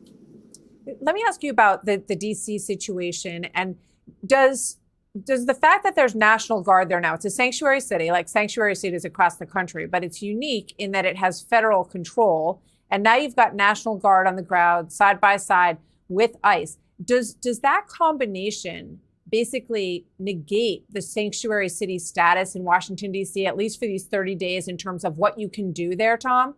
Yes. I think D.C. under federal control is not going to be a sanctuary city. We're working with the police hand in hand. When we encounter a criminal illegal alien, they'll be turned over to ICE. And that's the way it should be. I mean, I'm not saying every illegal alien in D.C. is a criminal, but many are. So these are people we're going to focus on. Illegal alien criminal safety threat in D.C. is not going to be protected. There's no sanctuary for these people in the city of D.C. I just want to ask you a little bit of a sidebar question, because I think this is an interesting story today. The government of Mexico has sent 26 cartel members back to the United States, sort of given us people that they believe are involved in the drug trade. They're cartel members. And I'm curious, the stipulation is that there'll be no death penalty for these individuals. We know that President Trump has talked about enacting special forces to shut down some of the cartel drug activity coming in from Mexico. What do you think about this offering from Mexico's side to give up these 26 cartel members as sort of an opener in that exchange?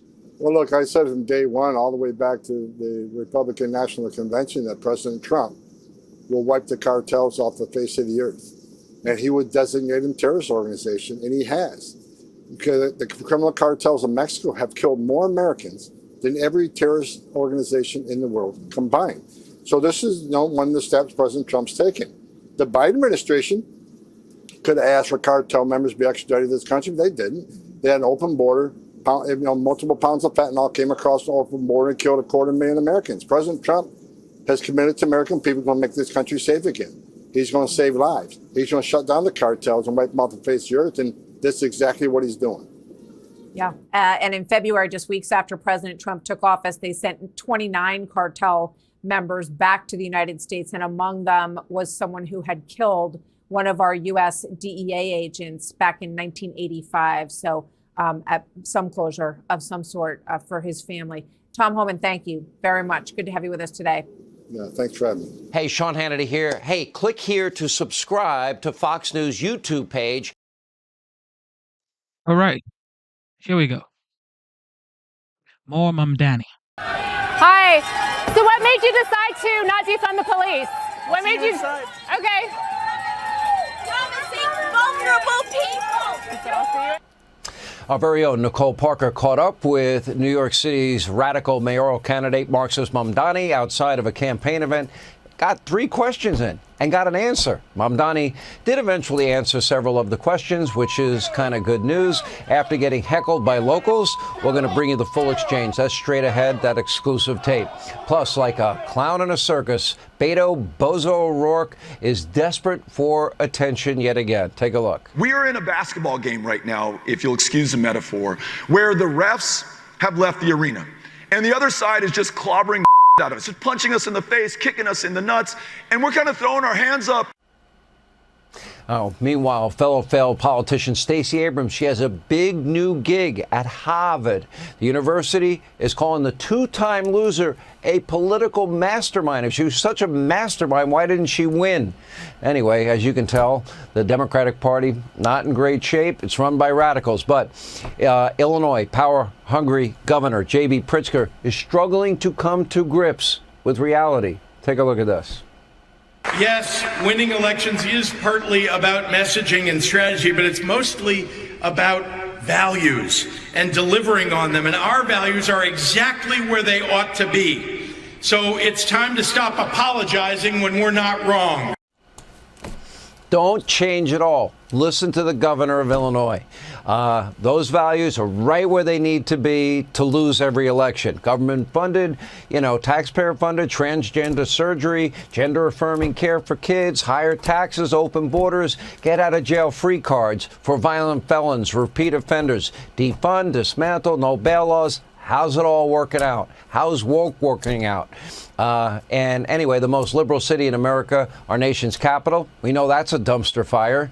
It's one of the most violent places on the planet. You look at the entire planet Earth, and the #1 capital with the highest homicide rate is Washington, D.C., higher than other major capitals around the world. But many on the left, they're now pretending that it's perfectly safe. It's not.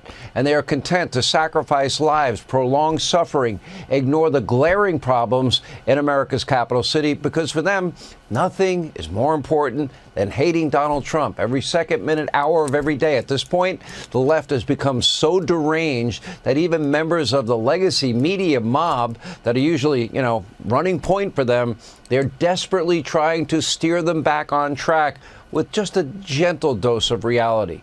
Take a look. I live in Washington. This is personal for me. Many people are frustrated with crime that we see, particularly committed by juveniles in the city of Washington. People are frustrated, Willie, that when they go to CVS to buy deodorant, that they have to get it from behind locked plexiglass. Now, you have people on both fake news, CNN, MSDNC. They are now openly worried. The Democrats, blinded by never-ending anti-Trump rage, have once again picked the wrong side of an important issue. They seem to do that daily. Take a look. I can't tell you how profoundly stupid it is for Democrats to get up with their facts and their figures and their charts and their graphs and say, look, you're safe. Can't you read this chart, idiots? Why are you complaining? I'm showing you right here how safe you are, so shut up and move along. I don't have to tell you how profoundly stupid that is because voters told you how profoundly stupid that was in 2024. You can't keep saying violent crime is down, but the murder rate's up. To the average person, the murder rate's about life and death. You don't brag about a rising murder rate. And the Democrats are, I agree with you, Mika, they're falling into the trap of defending what's indefensible. It's a trap. So like everyone else, working class voters are fleeing the Dems. The New York Times talked to blue-collar Democrats, and the consensus was clearer than the vodka in Kamala's coffee mug. The Dems are turning off more normal people than a sex tape from Rosa DeLauro and a peacock. Once the party of labor, the Dems had become the party of elites, making their brand more toxic than Jerry Nadler's underpants in a heat wave. After years of support, the Teamsters are shifting away from Democrats and funding Republicans. Which makes sense because it's hard to picture someone who drives an 18-wheeler demanding that you pay off his truck loan. He might as well be wearing a pink pussy hat while pumping his fist in the air to NPR. The union's boss saying that they forgot who they're truly representing, working people. And when the unions jump ship from the Dems, you know it's bad. That's like John Fetterman boycotting Goodwill. It's a troubling trend even Comrade Sanders can see. And we have got to understand that the Democratic Party, in many, many respects, has turned its back on the working class of this country. And if Democrats want to win elections, they're going to have to stop taking money from billionaires and start responding to the needs of working people. Right. And that's the guy who hasn't held a real job since Nancy Pelosi's tits respected gravity. It's like the 1950s. But it's obvious there's not a single issue Dems champion that resonates with the blue-collar American. The only contact they would have with one is hiring a guy to install urinals in the women's bathroom. And because of DEI, the person they hire would be a dwarf amputee who identifies as a carrot. The whole party is a swill of identity extremism, luxury belief, and victimhood. They loved open borders because migrants aren't taking jobs reserved for art history majors. They hate cops because they want to be the ones telling everybody what to do. And they still resent the fact that Cagney and Lacey weren't lesbians. Aren't we all? They also think gender is just an opinion until a man says something they don't like. Their party leaders are career politicians who've never had a real job. Hell, Chuck Schumer couldn't change a flat tire if you gave him AAA's phone number. And he'd only change a light bulb if you held his hairpiece for ransom. Wow, you guys are hard tonight. Jesus Christ. Somebody throw some smelling salts into this group. Plus, their loudest voices are showboating radicals straight out of academia who think 2 + 2 equals whatever pisses off their dads. Now, we know what blue collar is. Mechanics, truck drivers, that guy who holds up the slow sign, which was a valuable tool every time Joe Biden had to drive to another casket fitting. These are people who value their paychecks, safe streets, hard work, and family. The Dems ignored that and embraced what blue collar wasn't. Non-binary, trans, climate extremism, race theory, oppression cults. Loafers who demanded you pay their student loans. Now, sane Democrats still exist, but the party has been hijacked by unhinged, bitter activists. For every Harold Ford, there's the witch's coven of the squad, boiling a cauldron of entitlement and resentment, mixed with Eye of Newt and a handful of Rashida Tlaib's back hair. There's nothing blue-collar or real about them. Worse, they embrace the one practice that's responsible for killing more people than a whiff of Joy Behar's support hose. Tribalism, now called identity politics. It reversed America's strength, the melting pot, where unity trumped differences. People were then separated into groups and pitted against each other, a fight between who could complain the loudest about their self-created problems. The illegal who insists the country he invaded is racist, or the trans woman suffering from jock itch. But then Trump arrived, and he listened to voters on inflation, crime, the border, while Dems pretended their problems didn't exist. And for blue-collar Americans, it became an easy choice between the party that is allergic to work or the one that works for you. It's no wonder they left the Dems, whose hair may be blue, but the collars aren't. Let's welcome tonight's guest. He's remarried, which means his new wife hasn't seen his act. Actor, writer, and comedian Jamie Lissow. Phil Spector says he has great hair. Author and host of the James Altucher Show, James Altucher. You can't spell 10th without TM. Old ladies do. I have a serious question for you. Okay. You're a comedian. It's neither a blue-collar job or a white-collar job. What kind of job is it? It's funny, I Googled, because I wanted to know what exactly is working class. Am I working class? And I looked at it and it was like low wages. And I was like, check. And then it was like possible menial labor, like maybe you don't get benefits and stuff. So I would say comedian when you start out working class. But I don't know if you know this about me, but I for sure would have classified as working class for probably 5 to 6 years of my life. I worked in factories. I was like a pizza delivery guy for 5 years. And I think one of the worst things is when people, these are hardworking dudes, man, with half-hour breaks, 9-hour days. One of the worst things is people trying to relate to you in a fake way. And it's so obvious, like Kamala with a McDonald's uniform. It's just like so obvious. And I get all the complaints. And to me, this is not a surprise at all. Like Trump's, he always says America first. I feel like the Dems, it should be America, but first. It's just, this might seem like it's off topic, but does Bernie Sanders comb his hair with a live bird? What the hell is going on? I worked in a factory. I remember I got harassed at this one factory job. I was working. There was like a female, the floor manager. Yeah. And she every time she walked by me, she would go, "Nice ass, Lissow. That's a great ass." And full disclosure, the factory, we made asses. Oh. You said you were It's weird. You said you were a pizza delivery man, and I recognize you from like 3 or 4 movies I've seen. Yeah, by the way, pizza delivery is very misrepresented in the pornographic film industry. It is. It's the whole reason I started working for Pizza Hut. Yeah. James, how are you? Good. Great to be here. You look great. Thank you. Your hair has not changed one bit. Well, it's being here that inspires it. Yes. Do you think the Dems realize how far they've strayed from their blue-collar roots? I don't know. I don't think they do. Because like the typical classic traditional Democrat, you're like a welder working in a General Motors car factory, working hard all day. You get home, and then you get the call from your kid's school, "Hey, we chopped off your son's dick in 3rd grade." And if you protest, you're going to jail for child abuse. Like so I don't think they understand that that's not a Democrat issue. Yes. Like that's completely, the traditional Democrats don't agree with that. There's this culture war that the Democrats have already lost, but they don't realize it. And that's why those Democrats are never coming back. They don't I was one of those Democrats. They are not coming back. Yeah. I don't want my kids to have their dicks chopped off. Yeah.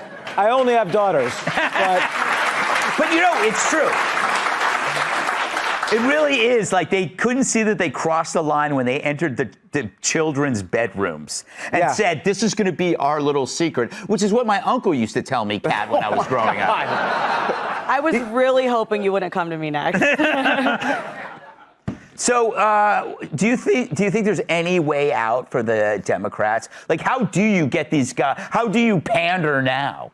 Well, you have to stop pandering, which it seems impossible. I mean, but they pander to all the special interest groups. Yeah, because it just makes such perfect sense. You don't know how they don't see it, right? Yeah. I looked into what work is like at a steel mill. Turns out may not be for me. Yeah. Like, I feel like I would leave with like 3 fewer fingers and just like covered in burns after like 7 minutes. Yes. And so I just picture being one of these dudes that works this very difficult job, very taxing, gets home, turns on the TV, sees Kamala Harris, and she's like, "My name is Kamala Harris. My pronouns are she, her, and I'm wearing a blue jacket," or whatever, and just turning that off and being like, "You don't even know how to talk to me when you know I'm watching you. When you know this is supposed to be you're trying your best right now to get to me, and this is what you have. If this is the fake you that's trying to win votes, which that's because you're in front of the camera, this is even way beyond what I expected. I mean, you're not even trying to pretend. So even the pandering doesn't really work entirely. Yeah, you know what it is? Tyrus, Kat's making the point that, like, they almost basically just take it for granted that they have these people. So they focused on the extreme out groups and just said, oh, we have the unions. So they just let them go. Now it's in the Republicans have this group, but are the Republicans going to know that? Are they? Trump does. Do the Republicans? I don't think the Republicans have to know if they have the group or not. It's the group who chooses. The working class chooses to support someone. If you had a Democrat who had the same visions as President Trump, they would go Democrat. Because working class is a mindset. You don't lose it. I worked everywhere. I've done everything. Construction. I worked in a steel mill. Actually, I worked next to a guy called Knuckles. Yeah. That's what I'm saying. He was like, hey. I was like, whoop. Hey. Yeah. Every time I offered him a high five, he was like, oh. I was like, okay. But I knew a guy named Pelvis. Nope, not playing with you today. Trying to make an actual point here. So leave your pelvis in your pants. But it's a mindset. You never lose it. And when you work hard, when you have that, when you take care of your family and you go to work and you work your 45 hours a week or whatever it is, and you come home, you want to be entertained, or you want to be, you've been all day at work. You've been in every aspect of your life. When you come home and sit in front of the table or a politician, just give it to me straight. Yeah. And when you can have straight talk, they understand that. And they don't care what side it's from. President Trump just decided, hey, I'm going to try this thing out, where I'm just going to tell you like it is.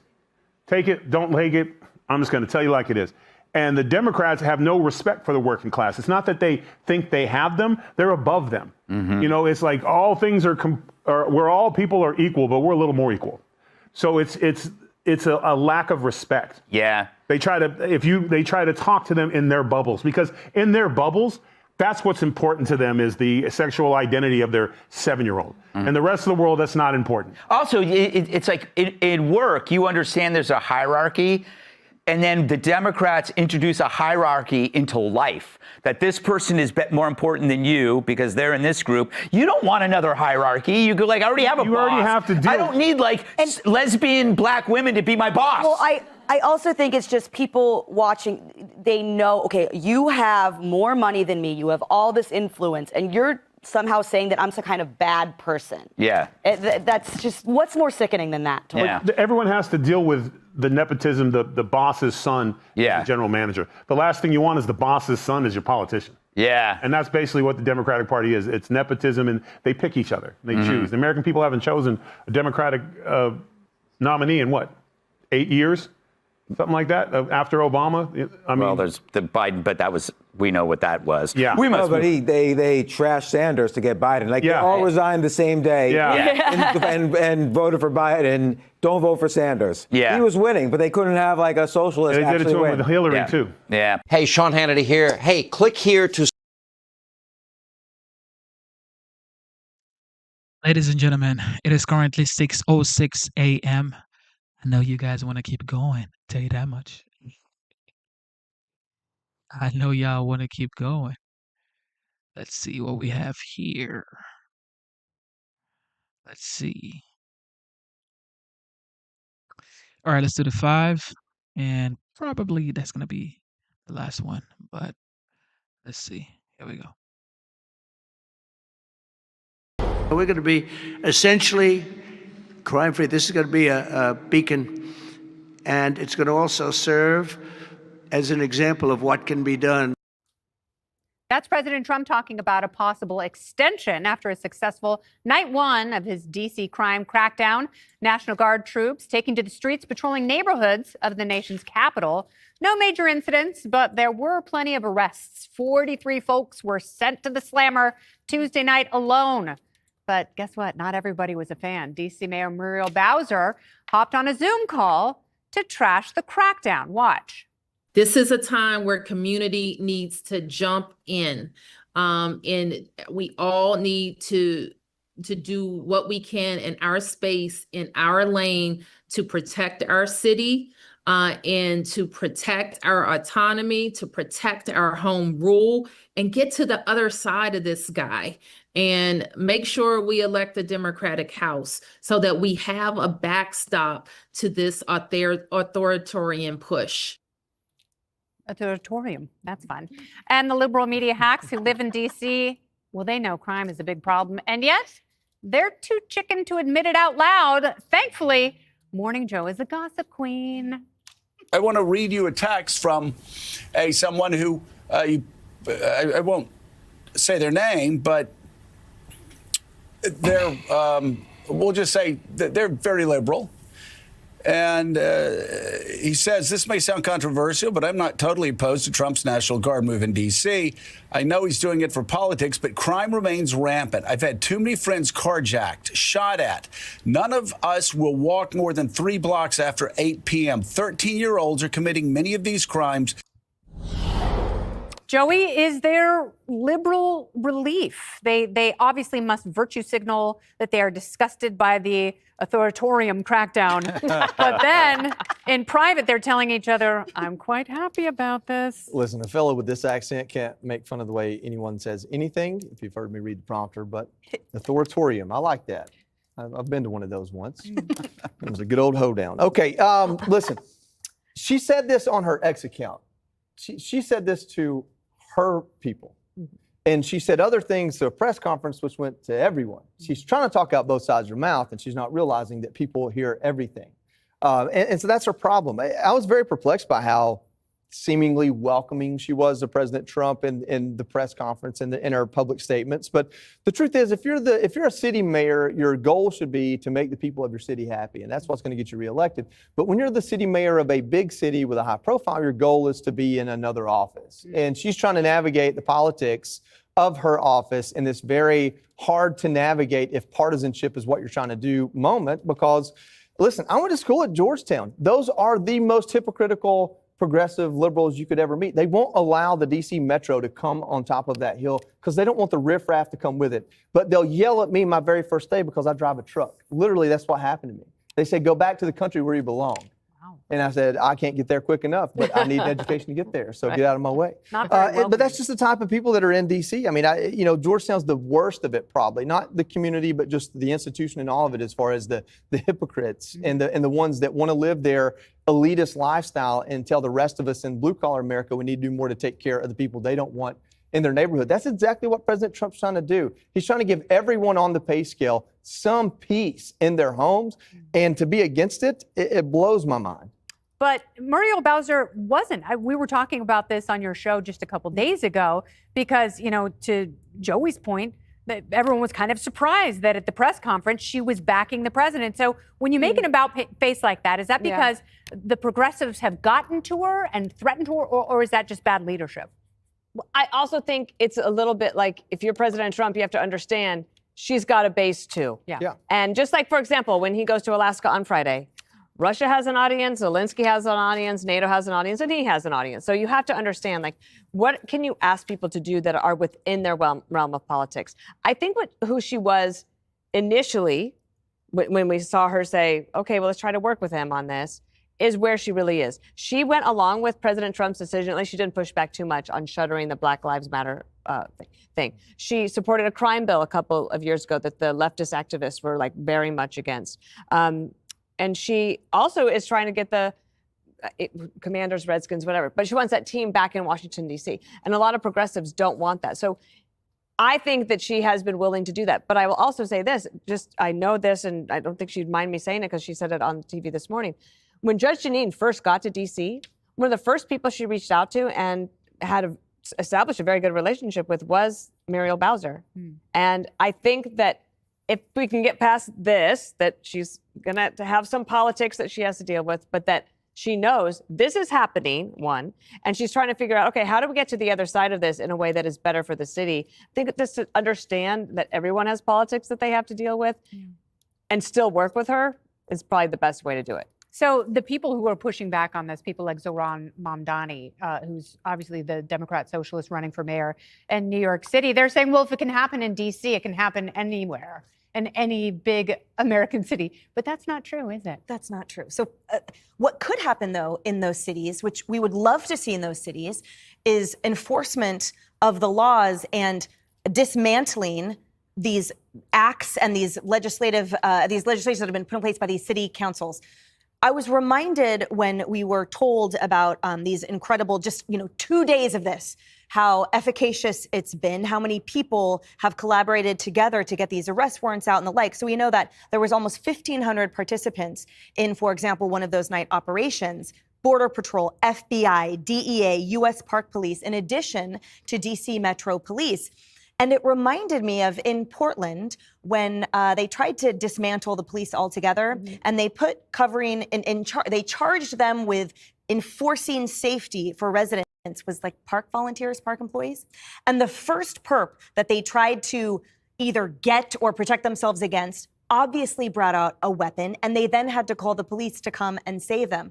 So when people call this tyranny, or when they say, look what can happen in your cities, it's like, exactly. This is what collaboration looks like when the safety of Americans is at stake and when the safety of Americans is the priority. I would love to see Muriel Bowser's call log. That was the first thing that I thought of. Who texted? Who called? Yeah. Was it Pelosi? What person in charge said, you need to walk back your comments a little bit to toe the line? But I'm not quite sure how the narrative stops just short of saying we have buy-in and support protecting these minority and low-income communities that purportedly that party was set to protect this entire time. And final point, for all of those people crying on the left, this is unprecedented.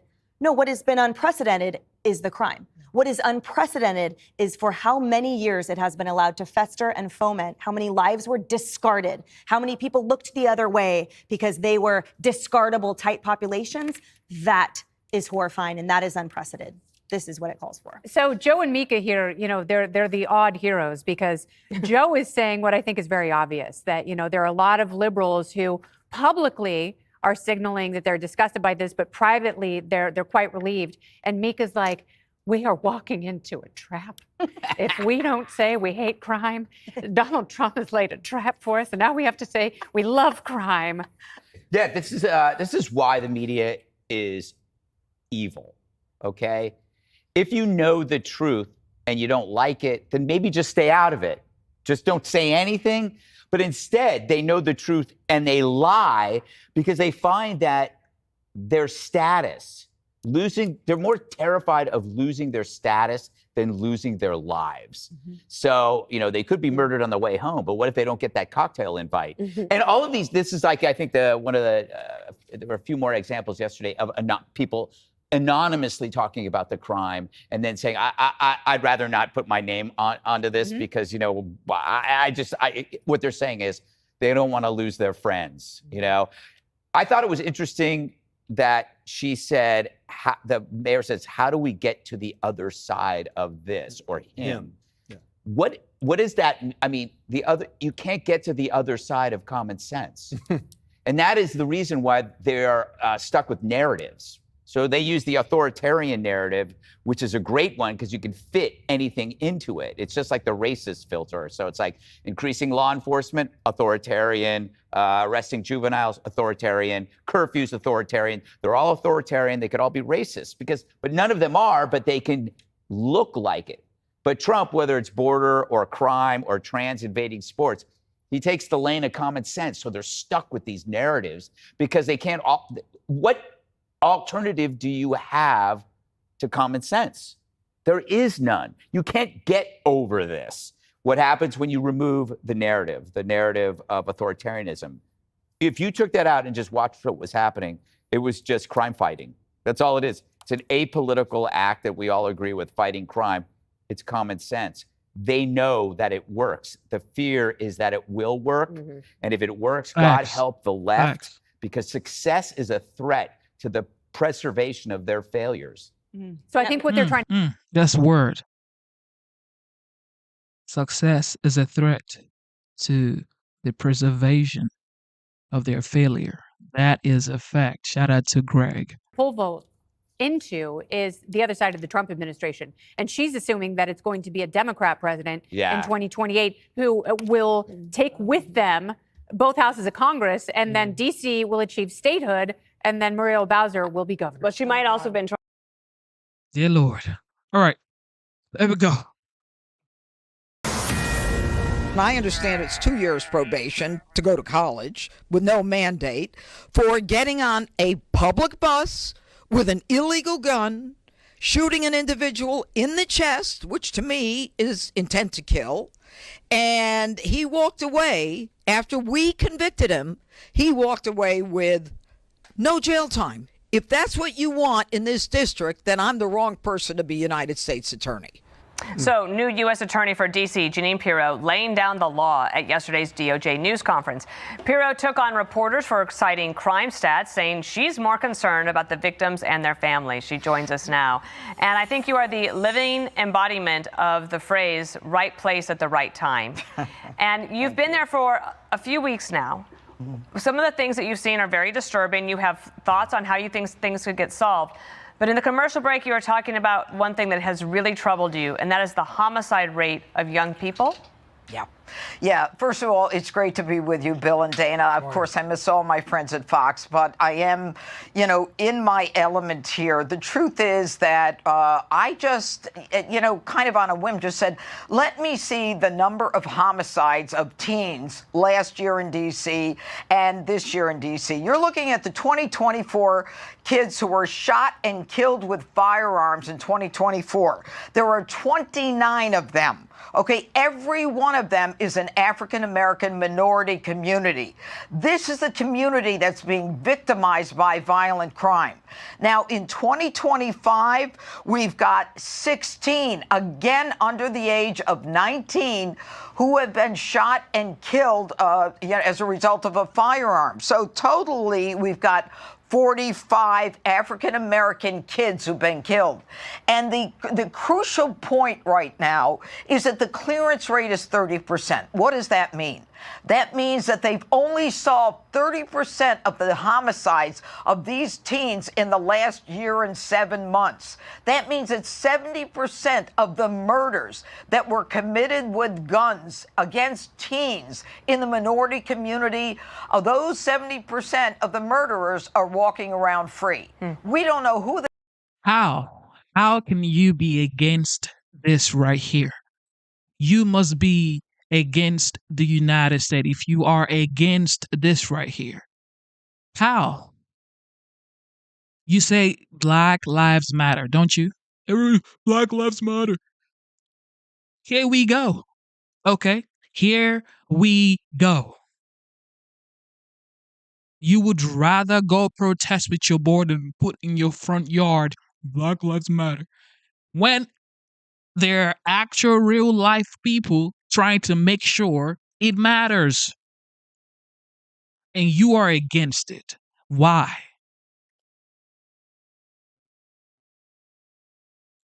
What has she said that is wrong? What? Oh, Trump is such a bad man. He's a racist. Black Lives Matter. These are the ones that are making sure it matters. They are because the cases have not been solved. And therein lies the problem.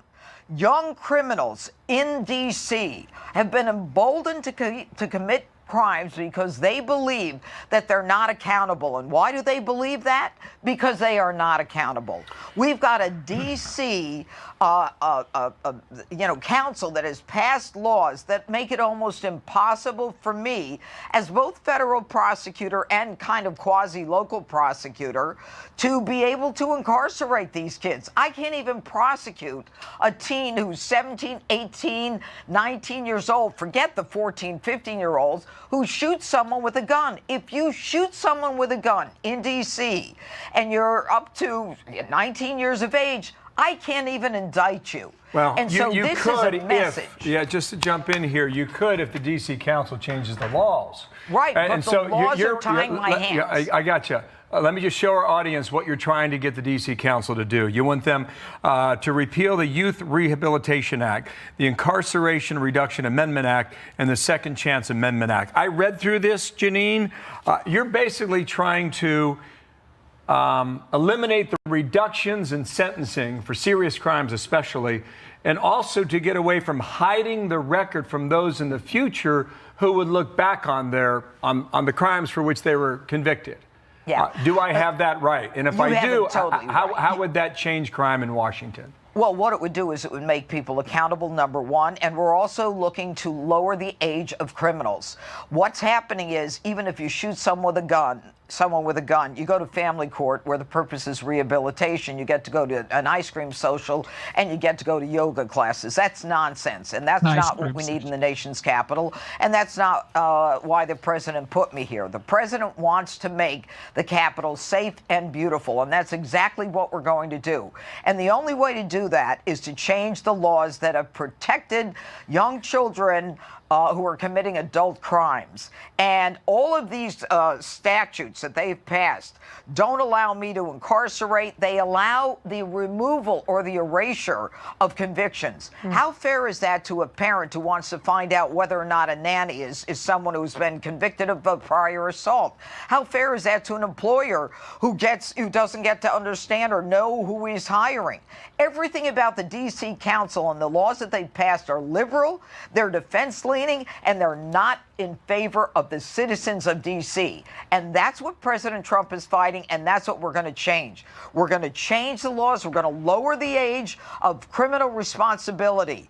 We've seen too much of it. We've seen homicides against young people. We've seen assaults in areas where just a couple days ago a kid gets a fractured nose and gets a severe concussion by 12 and 13-year-olds trying to steal a car. Why? Because they've been allowed to do it. Not anymore. If we have our way, we will be able to make D.C. safe again. And the president's going to do it. And we've got this. Last night, there were 700 federal and local cops on the streets. And this is what the community wants. They want to be able to be safe. They want to come to the nation's capital and look at the fabulous museums and the monuments that we have here. And last night, there were 43 arrests, and we seized 7 handguns. And every night it's something else. But this is a message that we're not going to tolerate. One night, just one night, ladies and gentlemen. This is in like a month. Okay. One night, 40 plus arrest. One single night. Yeah, keep going. Keep going, Judge Jeanine. You got this. Support you. Crime as if that's just the way things go. And I'm tired of hearing that crime is down. It's not down for people who are suffering from violent crime. And one thing I've admired about you, when you got there, you reached out at your hand, and Muriel Bowser, the mayor, took it. Yeah. And you guys had to have a good relationship. I know she's under a ton of pressure from her left flank and maybe her city council. Here's what she said last night at a town hall. This is a time where community needs to jump in. And we all need to do what we can in our space, in our lane, to protect our city and to protect our autonomy, to protect our home rule. What are you saying, ma'am? Your duty as a mayor is to protect the people living in your community. What are you talking about? Protect your people. And if you cannot protect your people, well, the capable ones are going to do it. And get to the other side of this guy and make sure we elect the Democratic House so that we have a backstop to this authoritarian push. So I know there's always tension between local, state, and federal governments. That always happens. How can this work best for everybody in the long run? Well, you know, yesterday I was in a meeting with the mayor, along with the police chief, Pamela Smith, and with our attorney general, Pam Bondi. And the meeting went very well. And our effort is to make D.C. safe. And I think that in the end, you know, we will all come together and make that happen. You know, politics and ideology are something that, you know, you can go sell to the left or sell to whatever.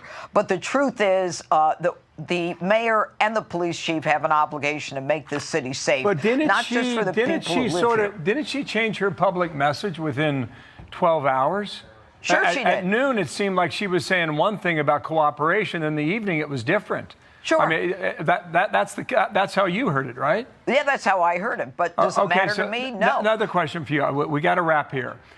But you're in a unique position because of the laws in the District of Columbia. You have federal authority and you have local authority. Right. That makes you kind of a double threat. And based on your relationship with the president that I know goes back decades, is that the reason he picked you? You'll have to ask the president why he picked me, but I'm back to my roots, Bill. I mean, this is what I did for 30 years. I've been a prosecutor, a judge, and a DA. I fight crimes. I fight on behalf of the victims. I fight on behalf of those people who simply want to be safe and want to be able to walk outside their homes and not worry about a bunch of thugs or young punks going after them and beating the hell out of them. Those days are over, and we're going to make sure they're over.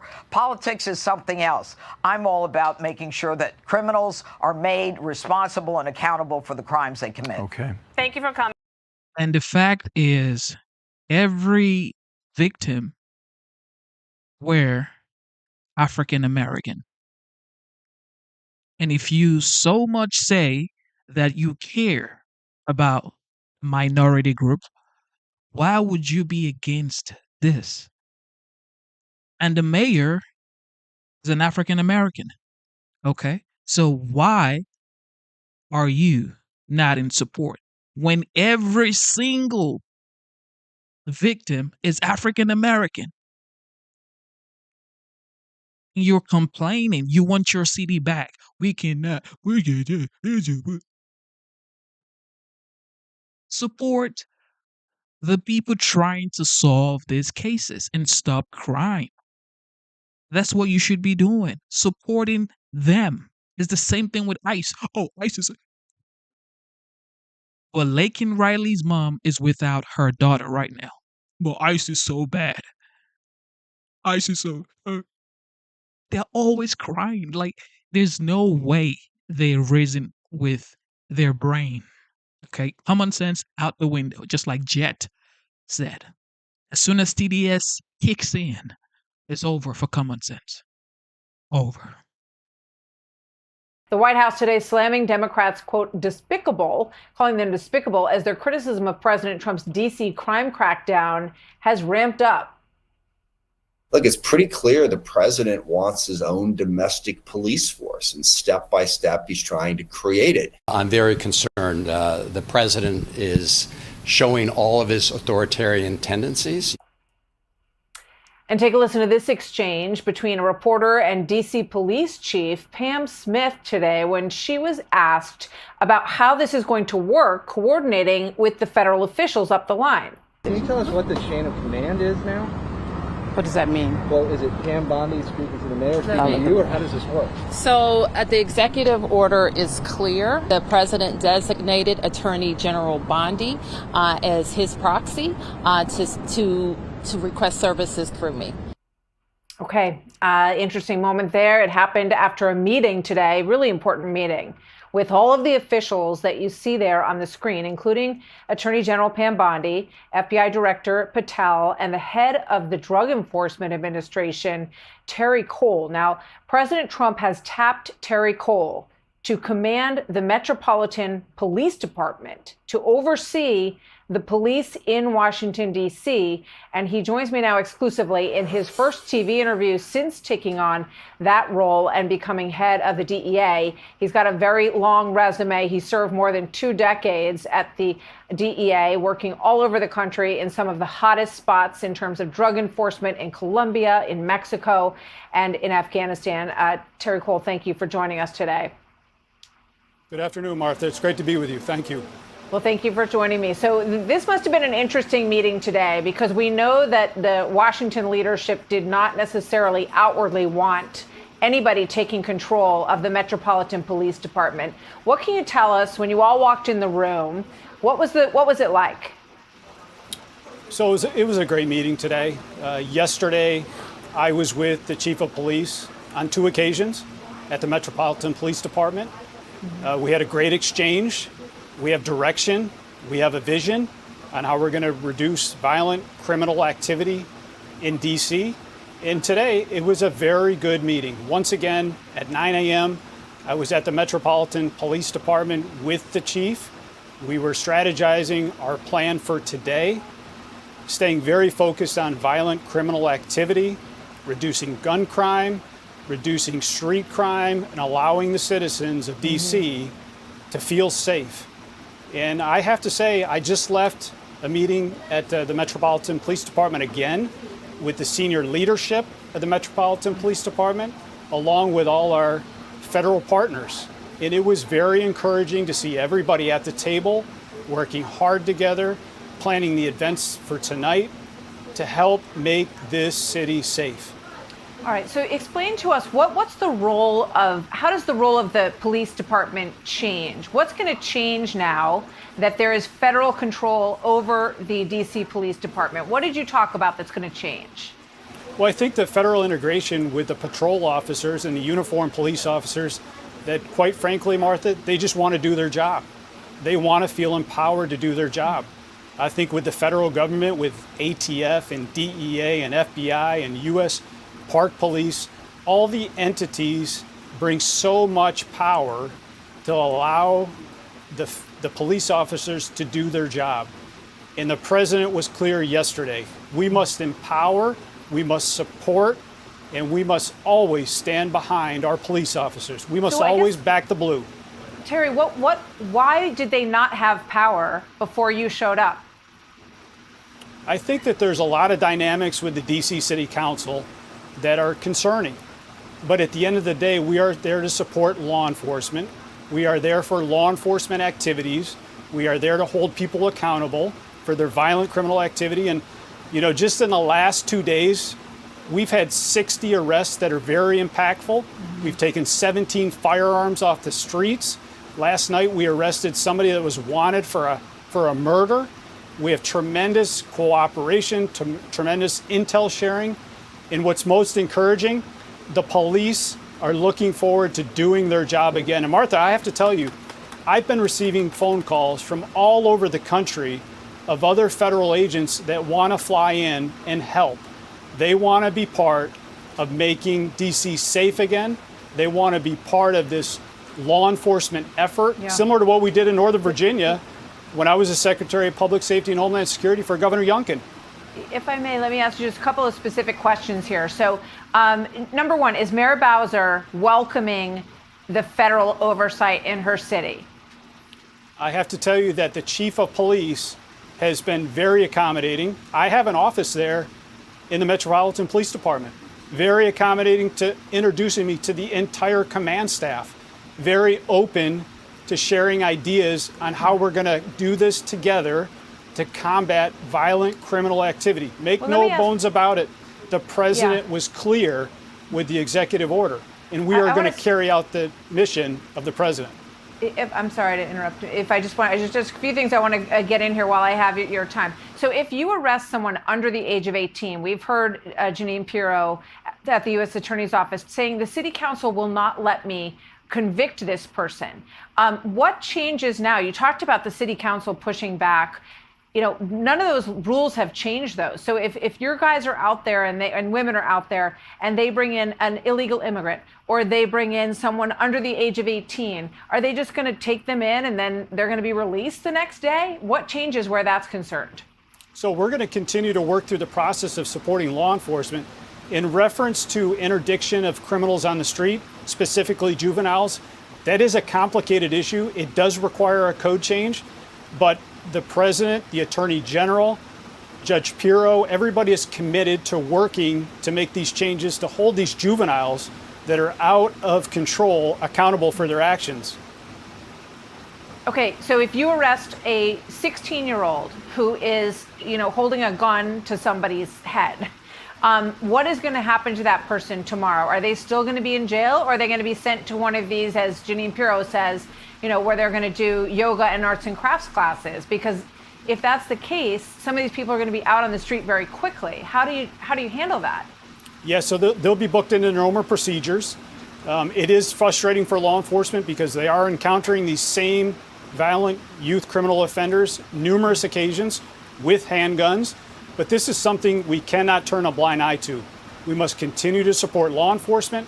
We must continue to have a unified effort.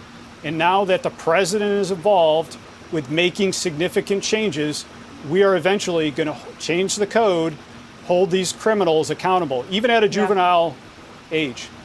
So, Terry, Mayor Bowser, as early as a few days ago, said we don't have a rising crime problem in Washington, D.C. In fact, it's declining. And they've been pulling out all these charts to show that crime is actually on the decline in D.C. So if that's the case, why was it necessary to bring in federal oversight of the D.C. police? I think there's 2 points. The police do not feel empowered. We are there to support the police. We're there to help the police. We are also there the perception is it's not safe. People do not feel safe. The amount of citizens that have come up to me on the street and said, thank you for what you're doing. Thank you for taking on another responsibility. We appreciate the federal agents that are out there every single night. And now, starting tonight, we will be embedded with the Metropolitan Police Department. You will see federal agents working hand in hand on patrol with the Metropolitan Police Department. You will also see an increase of activity, patrol activity, in certain sectors to go after the violent criminal offenders that are the drivers of this crime. We cannot afford to turn a blind eye, Martha. I know a lot of cities would like to see a greater presence on the street of police officers, and I'm way over time, but I got to ask you quickly, what are the duties of the National Guard in this situation? Because a lot of other cities are looking at this and saying, are we going to have this happen where we are next? What is the National Guard's duty? Yeah, the National Guard is going to come in and assist law enforcement in a non-law enforcement capacity. There's so many different things that the National Guard can do that we experience in Virginia. They're a true force multiplier. They bring skills, they bring analytical work, they bring people that are dedicated to protecting this great country, and God bless our military. I think every city in the United States needs this type of dedication to crime. Because if every city has this, there would be no murder or anything like that. During the weekend, you see people partying, next thing there's a shootout. There would be nothing like that because you would know to behave yourself. Because you know if you do something stupid, you're definitely going for a long time. Okay, going away for a long, long time. Every city, I subscribe to this. Every city needs this, especially Atlanta. I'll tell you that much. U.S. Attorney for D.C. Jeanine Pirro doubled down, maybe even tripled down, on the idea of getting control over juvenile criminals in particular. We're also looking to lower the age of criminals. What's happening is, even if you shoot someone with a gun, you go to family court where the purpose is rehabilitation. You get to go to an ice cream social and you get to go to yoga classes. That's nonsense. All of these statutes that they've passed don't allow me to incarcerate. They allow the removal or the erasure of convictions. How fair is that to a parent who wants to find out whether or not a nanny is someone who's been convicted of a prior assault? How fair is that to an employer who doesn't get to understand or know who he's hiring? Everything about the D.C. Council and the laws that they've passed are liberal, they're defense-leaning, and they're not in favor of the citizens of D.C. Republican Congressman Byron Donalds of the great state of Florida, member of the House Oversight Committee, also a candidate for Florida governor. Great to see you today. Look, this is making huge news in part because the left is so angry over this. And Jeanine Pirro there, the U.S. Attorney for D.C., laying out why this is necessary and how young some of the perpetrators are. Your take. My take is the U.S. attorney is absolutely correct.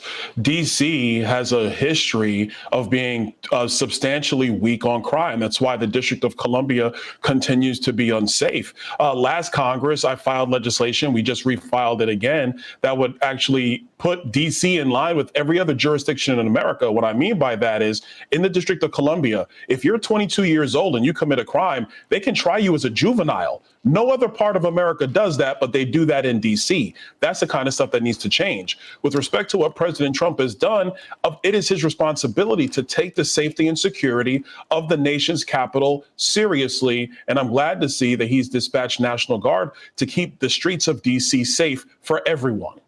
Look, I want to dig in a little bit deeper on this point. A crowd rental company says it's seen a massive surge in requests.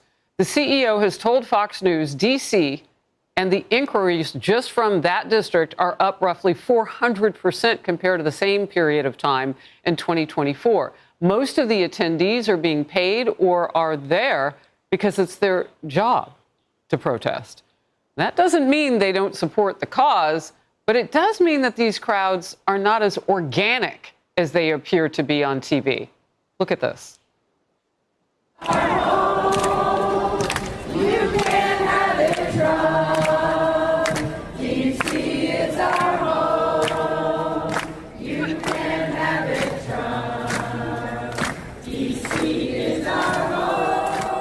All right, so recent protests include this one on Monday during President Trump. You are protesting. DC's our home. Okay. Who is going to solve these cases? Are you going to do it? Trump must go now. They just told you the stats. And you're protesting. What are you protesting, actually? And it's the same thing with ICE. People protesting ICE. What are you actually protesting? Because I'm trying to understand, okay? I'm sorry. I just want to know precisely what you're protesting. Crime crackdown announcement. The singing, some of it rather cringy and had his name in it, you know. I want to make it clear. We don't know if these people specifically were paid or not, but that is certainly happening in many places around this issue. And against this president, it has tended to be the norm. Congressman. We know that there's paid AstroTurf from the radical left. They do this all the time with a lot of their phony protests. When you talk to some of these people on the ground, they don't live in the jurisdictions. They tell you they're being paid. They're bussed in, and then when the issue's over, they leave. This is part of the AstroTurf of the Democratic left. We're far too familiar. At the end of the day, what is most important is that the security of Washington, D.C. is paramount. And if you're a Washingtonian living in Washington, D.C., you know that the streets are not safe. Members of Congress, Angie Craig, Henry Cuellar was held up at gunpoint and carjacked in Washington, D.C. If it happens to members of Congress, it happens to regular citizens as well. D.C. City Council has not prioritized safety and security. They have prioritized woke criminal justice reform policies that simply do not work, never have worked. And that's why President Trump is doing the right thing. He's stepping up and making sure that the federal seat, that is the Washington, D.C., that's what it is, the federal enclave, that the federal enclave is safe for all Americans. You know, you pointed out, and the history of D.C. in particular, and I have to say this, I said this yesterday when we saw again Muriel Bowser, the mayor, Muriel Bowser, standing up there with Pat Smith, who is the chief of police of MPD, Metro Police. And they were talking about having just met with the AG Pam Bondi and how they want to work with, you know, the federal government and all of this. Yeah, this is politics, too. I mean, they had an opportunity to ask for help. They had an opportunity to make some change and to attack this in a different way. And it was by choice that they didn't. So how much do you trust that the cooperation is going to be sustainable from the left? To be honest, I don't trust that they're going to want to actually cooperate with President Trump, which is why we have to continue to make light of this issue and make sure it's aware for everybody. This is similar to what happened at George Washington University when Muriel Bowser would not send in the Metropolitan Police Department to arrest the people trespassing on that university's campus until the Oversight Committee, the committee I sit on, subpoenaed her testimony in Congress. And the second we did that, all of a sudden, MPD was allowed to make the arrest. We have to make sure that we shine light on this. We have to keep it a focus of not just the people in Washington, but the American people. And that is the true way that you have accountability in this matter. Look, I want to pop this up on the screen. About 400 D.C. National Guard troops have now reported for duty in the nation's capital. We expect that to reach that 800 point by the end of the week. The president was serious, and this is moving forward. I wanted to get that fact in. Congressman Donalds, it's always great to have you in focus. Thank you. Thank you for tuning into the live show. Instead of looking for perfection, seek for consistency, or we might keep going. Who knows? Okay. We might keep going. Who knows, ladies and gentlemen? I was about to close the show, but then I remembered. We might want to do one or two more. All right, here we go. Let's do this. I mean, it's already 6:47. You better just grab a coffee, okay? Grab a coffee, okay? That's the most you could do. First day of President Trump's D.C. police takeover, yielding nearly 24 arrests, and that includes suspects wanted for murder and gun crimes. Meanwhile, D.C. Mayor Muriel Bowser, she is somewhat blasting the crackdown. She calls the deployment of National Guard troops unsettling and disturbing. Also, Dana, the mayor and other Democrats pointing to numbers that show D.C. crime at a 30-year low. But top D.C. prosecutor Jeanine Pirro, fresh on the job, less concerned with stats, she says, and more concerned about the victims. Thanks.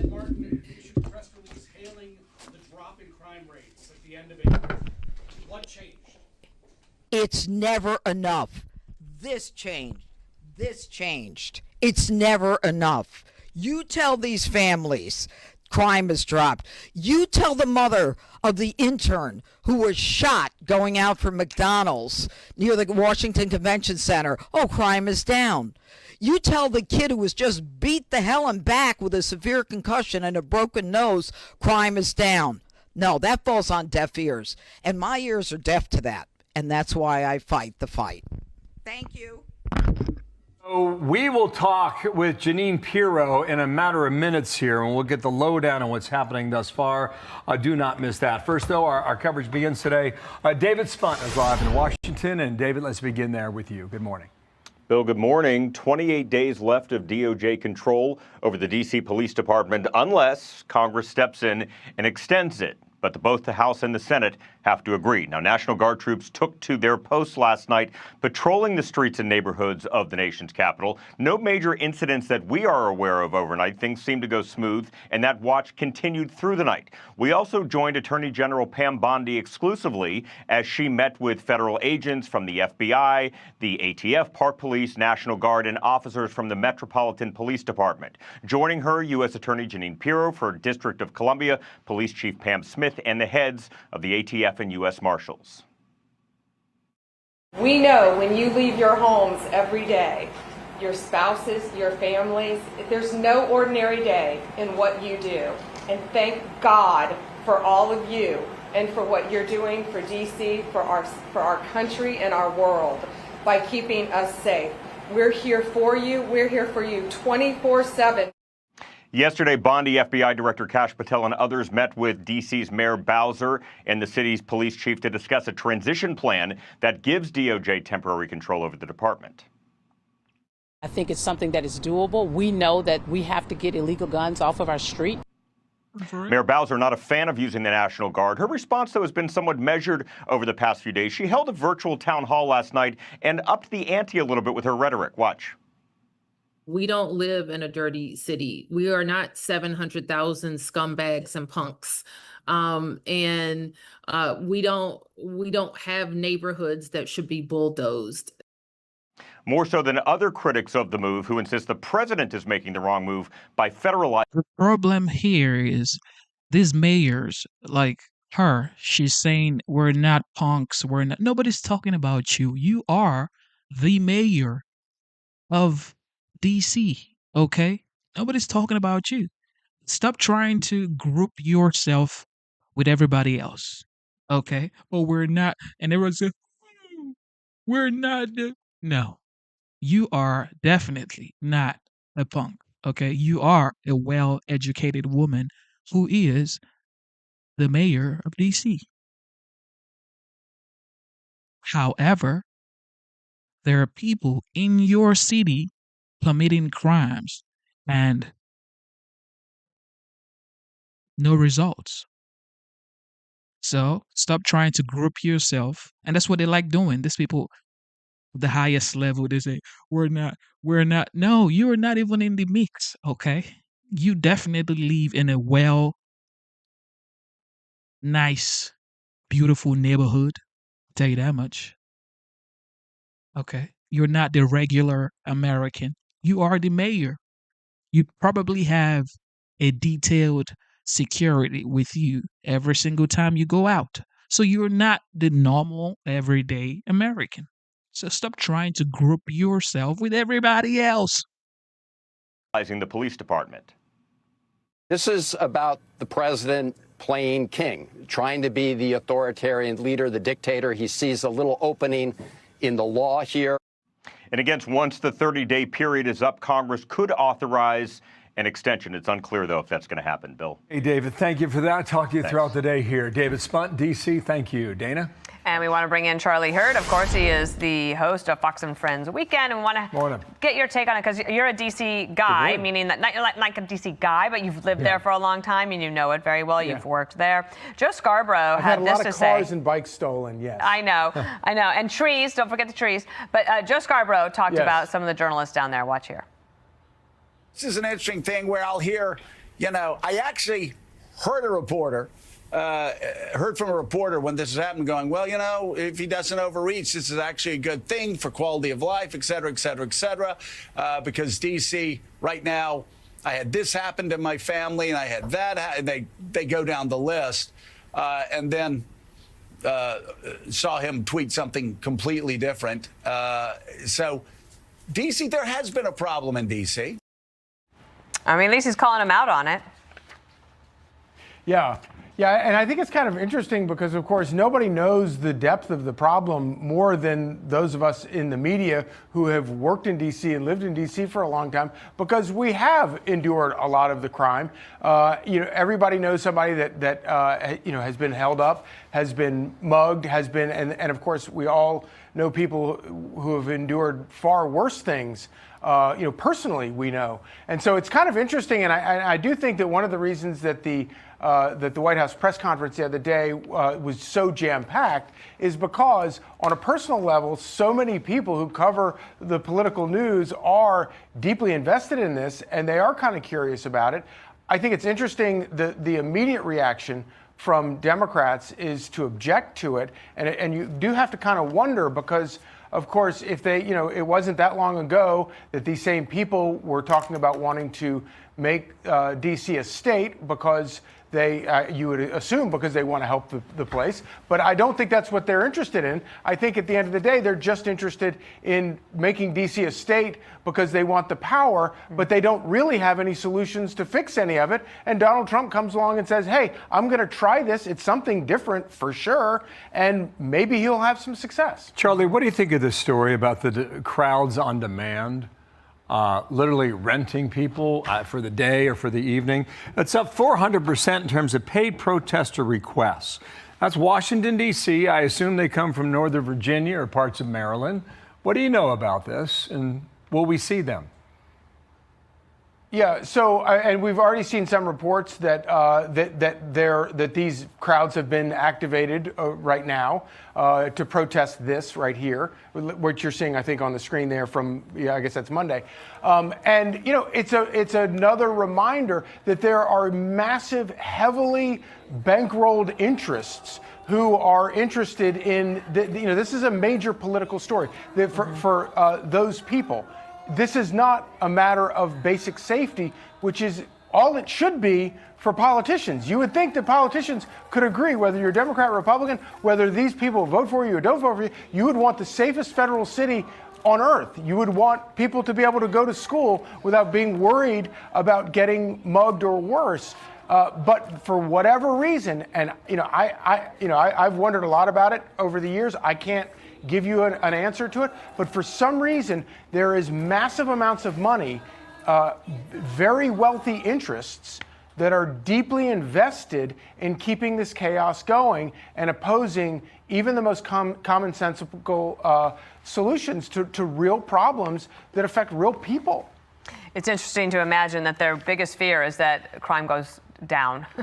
And I know what the statistics are. I don't need any lectures on it.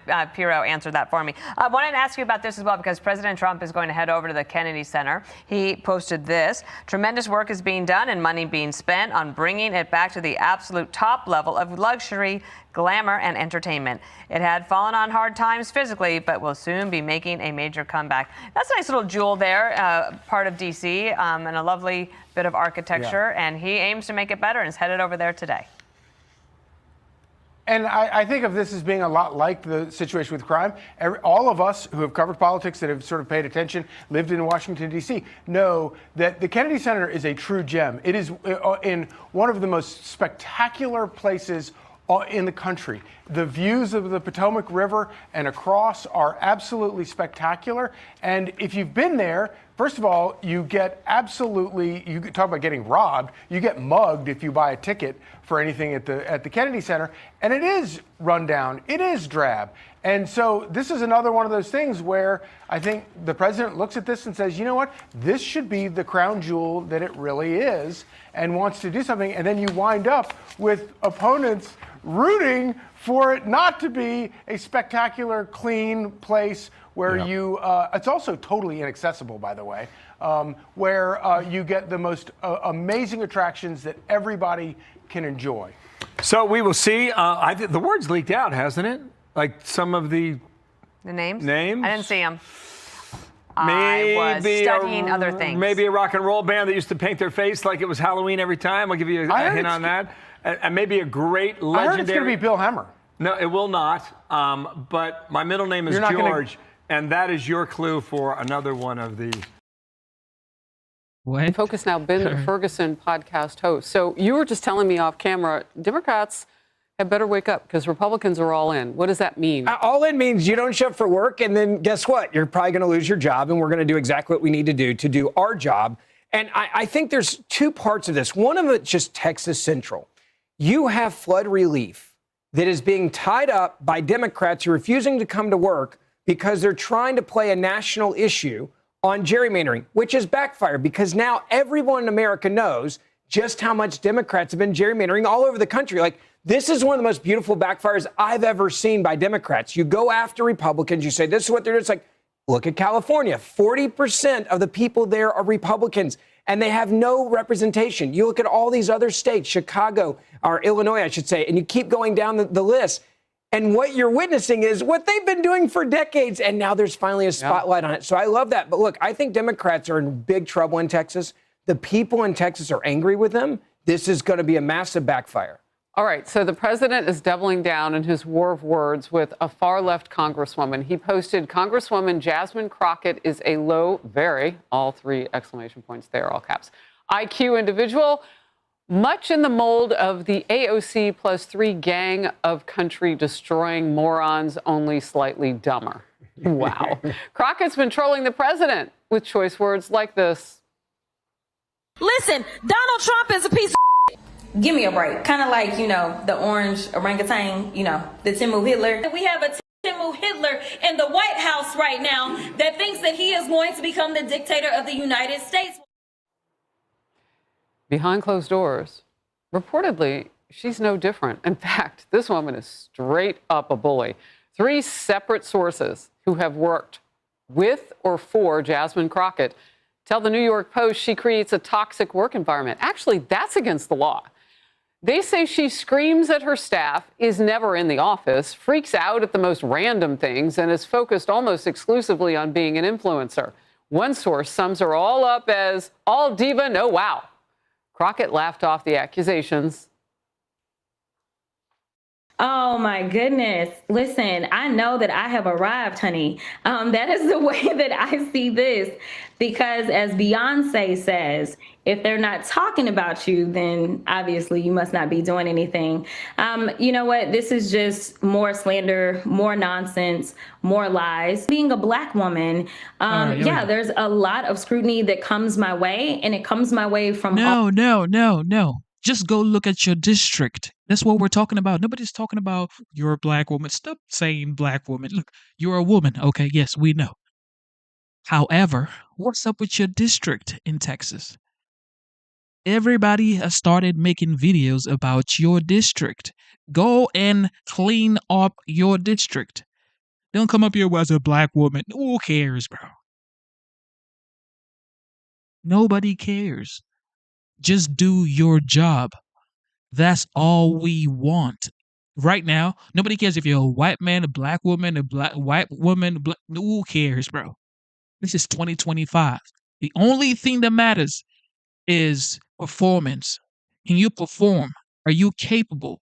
That's it. If you're not capable, go back home. Just go home, bro. All different angles. But when people start talking about you, that's when you know that you are obviously getting under their skin. Being a black woman. Yes. So apparently that is on her list of resume merits. Yeah, you can be racist towards Donald Trump, as you just heard in all the things she called him. That is racism 101. And then she says, if you criticize me for doing my show or my interviews or my TikToking from my couch and not coming to the office, now you're somehow racist. Look, the Democratic Party created this. They created the AOCs. They allowed the Marxists and the socialists and the communists to get into the party. Now they're in charge of the party. And then they wonder why they have the lowest approval rating in history since we've been doing polls. The Democratic Party's never been lower now. It is because of the AOCs. I said this several years ago, I think on your show. Don't get rid of AOC. Give her money. Keep her in office, because it just tells the American people how unserious the Democratic Party is. They don't care about you. You know what, though? I said this earlier about the violent crime in D.C. and other Dem-led cities to my previous panel of guests. I have to say this to you as well. The collateral damage, though, are the people. Yes. And yes, all the shenanigans and the politics and the trolling and the nasty words and all of it. At the end of the day, the people actually don't do well under all of that. So Trump is able to cut through that. Democrats don't cut through that just to do their jobs. D.C. is a perfect example. Leave it to Democrats to be angry that the President of the United States of America is trying to fight crime. Exactly. They were mocking him last night on TV, calling him like Batman. And I'm like, Batman fights crime. Like, how is that an insult to the President of the United States of America when he's trying to fight crime? But Democrats are so deranged right now on Trump derangement syndrome.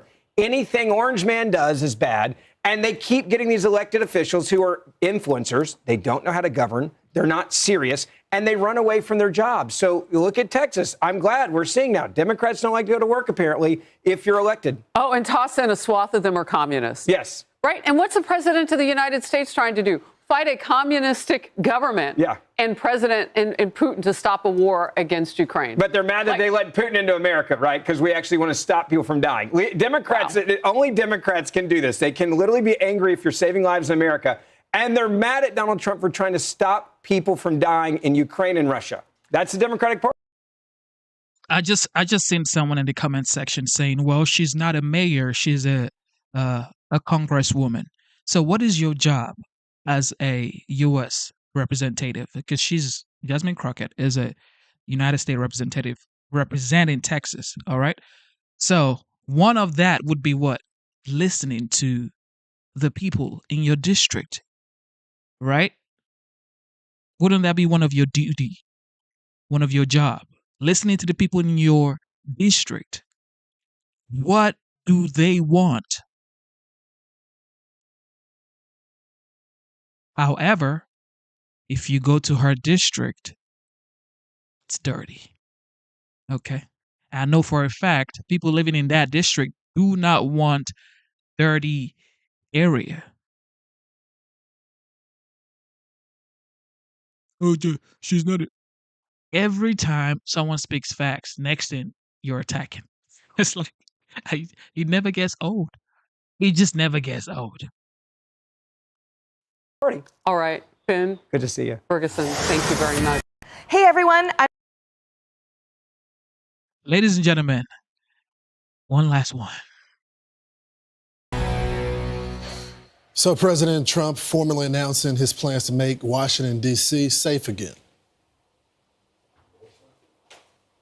This is Liberation Day in D.C., and we're going to take our capital back. We're taking it back and placing the D.C. Metropolitan Police Department under direct federal control. In addition, I'm deploying the National Guard to help reestablish law, order, and public safety in Washington, D.C., and they're going to be allowed to do their job properly. And one Democrat is warning her party to get on board or risk losing public trust. Joining me now, former White House Press Office Chief of Staff, Yemisi Egbawale. Yemisi, thanks so much for joining the program. Good to be here, Lawrence. So tell me what you mean by that. You know, I've been covering the crime crisis in D.C., Baltimore, and a lot of areas in the country. And when they hear the stats being told, a lot of people tell me it just doesn't paint the full picture. How do you see it? Well, I think we have to be willing to say the quiet part out loud. And I think as Democrats, it's facing uncomfortable conversations about crime. Look, no one wants to put kids in jail or lock them away for life, but when we ignore a problem, we allow it to fester, and we don't target what the founding issue of the problem is. And I believe for DC, a lot of that has to do with our youth and with education. I mean, DC for 2022 to 2023 had about 40% of kids that faced chronic absentee. So that means they missed 10% or more of the school year. Well, where are those kids when they're not in school? They're outside causing a little bit of chaos. They're raiding grocery stores, drug stores. They're putting entire sections of the city under curfew. And the fact of the matter is the president is addressing something that is very real. We can live in this city and say it's a beautiful city, and we can also say that we have a chronic issue when it comes to our youth. Yemisi, this is what some of the residents in Washington, D.C. said. Watch.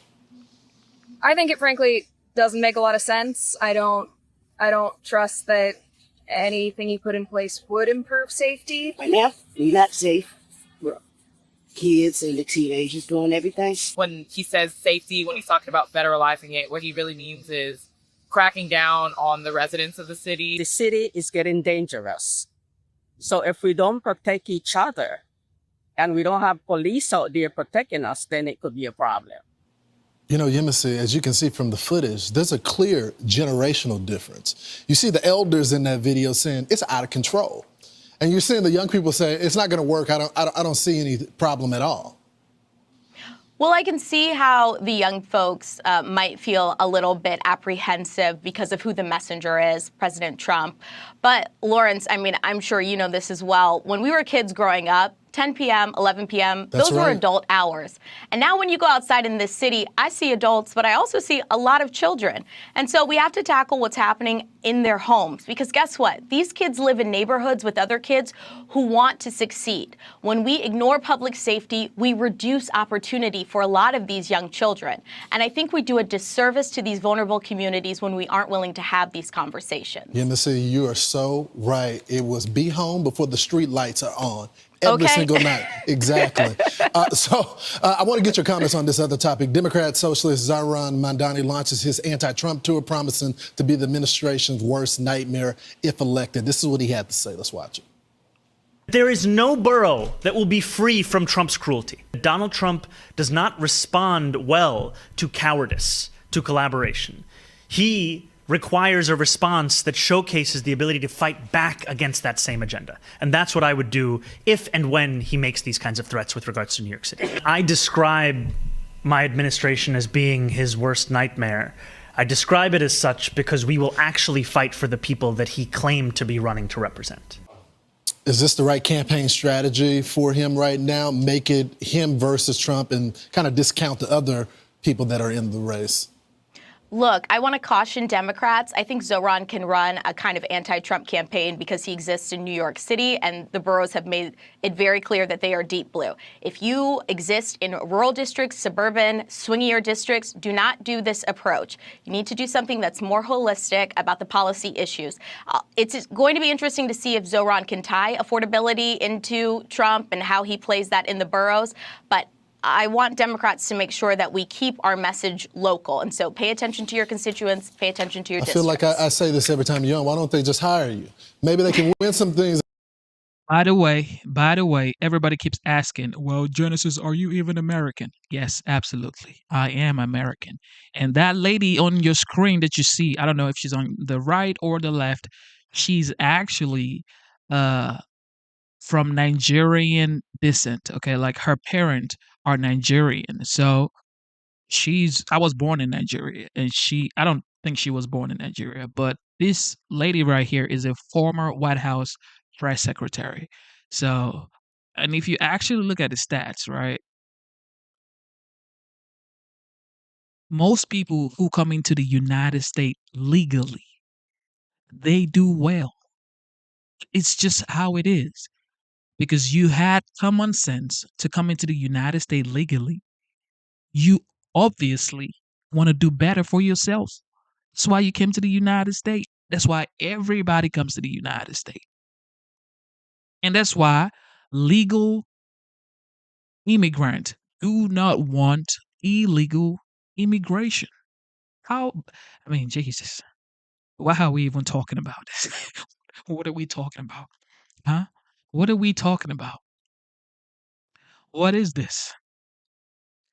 Shout out to Dr. Luke. Thank you for the super chat. God bless you. God bless you. You are absolutely amazing. Thank you. Do we want to do liberal news, CNN? I mean, we are already up, so we want to go to CNN, or y'all want to just call it a day? Y'all want to call it a day, or you want to go to liberal news, CNN? I don't want this lips crying in the chat. Let's see what CNN has to offer. Let me just scroll and see. If I see nothing good, it's over.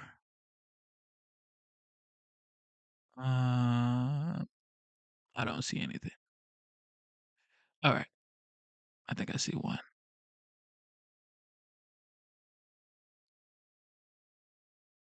This morning, there are new images of President Trump's police takeover rolling out in the nation's capital. FBI and DEA agents, some wearing masks, bulletproof vests, seen patrolling the streets of Washington, D.C.'s Georgetown neighborhood. And that Trump move is coming all really into clearer focus. Just as it is becoming into clearer focus, it's also raising new questions of which city is next. So first to D.C., the National Guard were seen at the Washington Monument.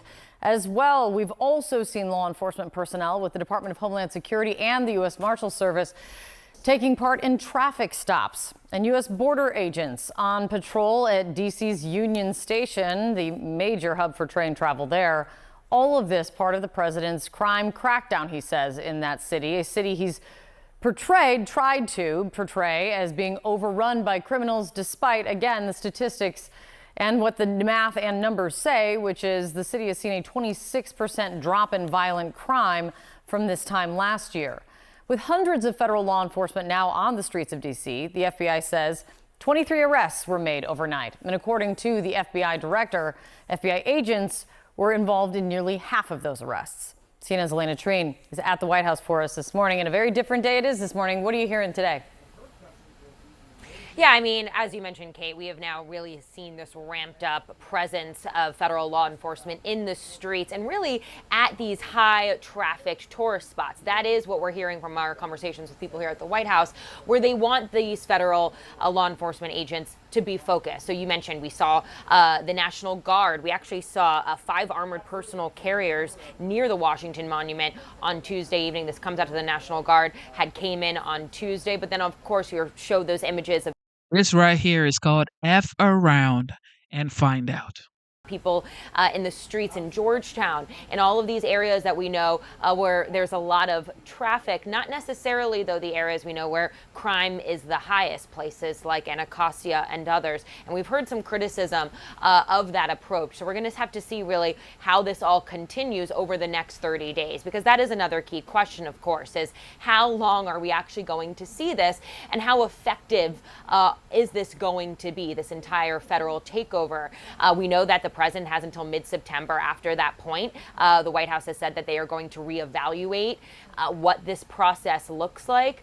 And of course, after that as well, he would need congressional approval to move forward. But a key thing that they're going to be analyzing as well throughout that time period, again, is how successful is this? Because the key question is whether or not this is actually going to end up being a model for some of these other cities we know that the president has mentioned, places like Baltimore, where we did hear the governor of Maryland say that he believes that this move is not necessarily, it's dangerous and it could lead to problems, but also cities like Los Angeles, Chicago, all of that's still unclear as we watch how this ends up playing out over the next couple of weeks. Yeah, I mean, Wes Moore, the governor of Maryland, not mincing words on what he thinks about it, also having served himself. D.C.'s mayor, she has been watched very closely on how this is rolled out. She's in a different position than other mayors are, given D.C.'s status. A lot of talk about how diplomatic and careful she had been in talking about this move by the president and the administration. Seems to be shifting a bit, though. So I gotta ask the chat a question, okay? So you would rather the crimes, the robbery, the killings. You would rather these things keep going on in DC, right? You would rather that than what Trump did. You would rather minorities keep getting killed. That's like, you would rather that, right? Than Trump saying, you know what? We're going to federalize DC. Oh, Trump is the bad guy. But you would rather the robbery continue. You prefer that. Actually, I don't. I prefer what Trump is doing. If that's going to minimize this robbery and this killings of the same people that you guys always like to protest about protecting their lives. Oh, this is fascism. This is authoritarian. This is common sense, ladies and gentlemen.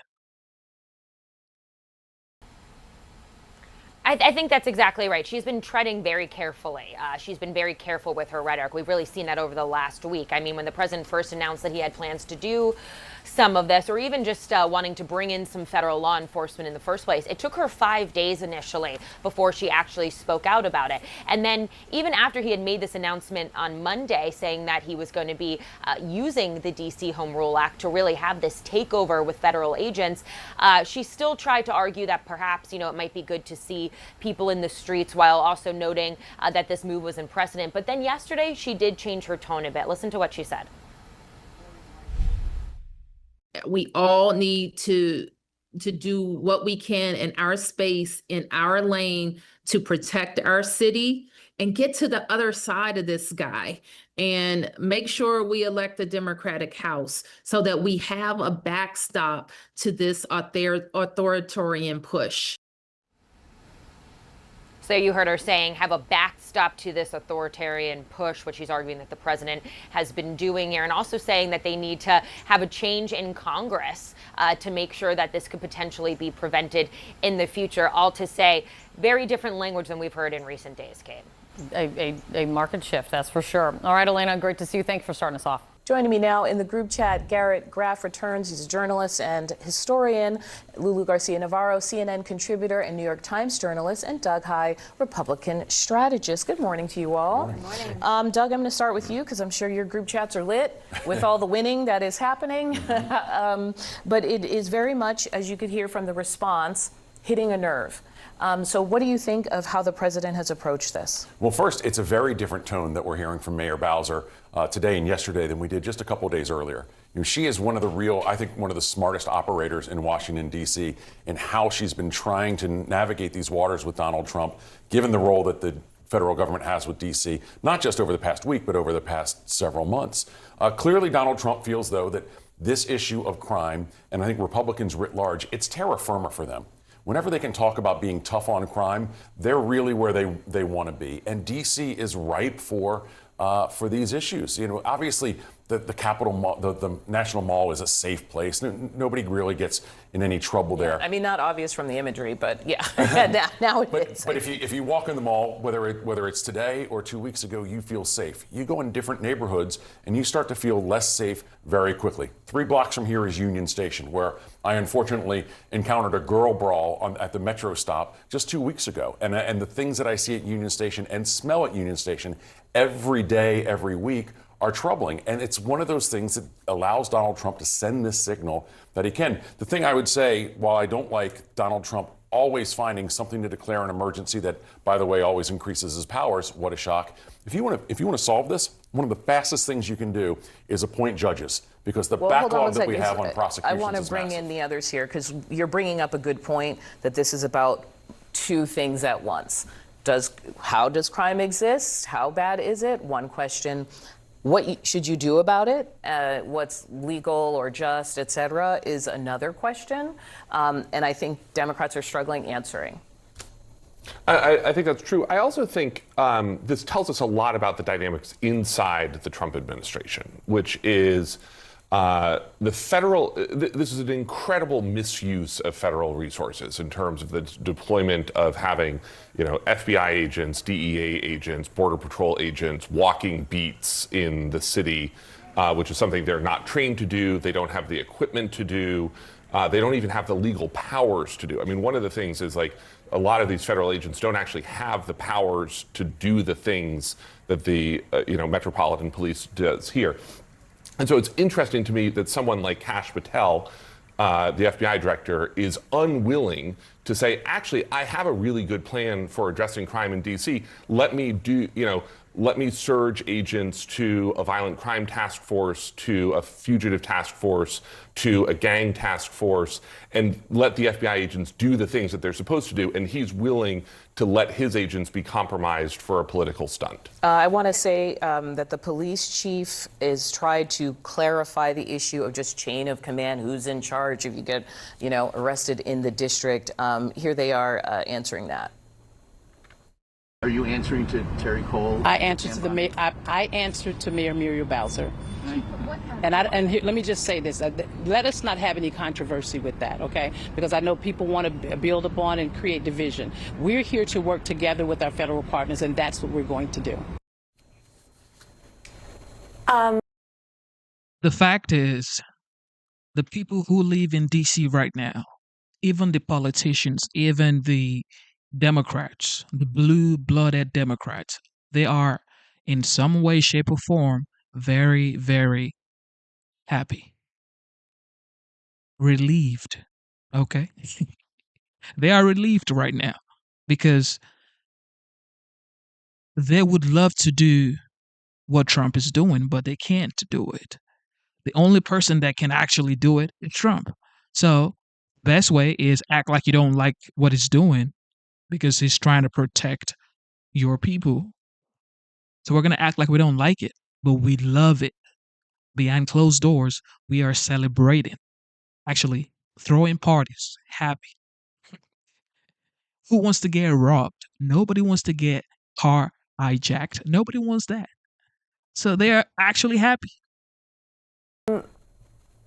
We live in the dumbest timeline to say what the kids say. The fact that we have a president who is deploying federal forces on the streets of their capital city and meeting with their enemies for a listening tour, I'm talking about Vladimir Putin, shows how unserious this is to tackle what is, of course, a problem in every city across the world where you have many, many people together. There's always going to be crime when you're talking about girl brawls, which I've seen too. We should have maybe better social media policies and better money for schools, not take away $1 billion from the DC budget, instead give money to schools to help children. And I'll also say that I live in DC in a historically black neighborhood. And last night, there were helicopters whirring over my head. I'm a former war correspondent. I've spent many years in conflict, and I never thought that this would be something that I would feel in an American city, other than, of course, on January 6th, which was, of course, as we know, the biggest episode of crime in the city. DC is a city where last year alone, it had the highest rates of tourism. I think historically, over 24 million people came to this city. People did not feel unsafe.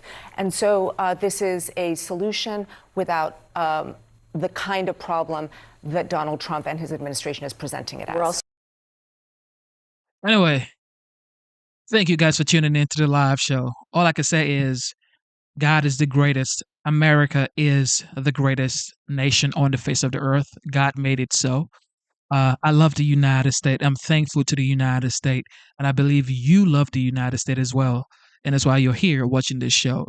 Instead of looking for perfection, seek for consistency. Never give up on yourself. Never give up on your dreams. Never give up on God. Believe in yourself. Believe in your dreams. And believe in Almighty God. God is the greatest. Without God, there would be no me. There would be no show. And I'd probably be, somewhere else. But with God, anything is possible. God is my strength. I tell you that much. And shout out to our esteemed members, Dr. Luke, the GOAT. God bless you. Thank you for the super chat as always. Thank you for being here. Thank you for the encouraging words. God bless you.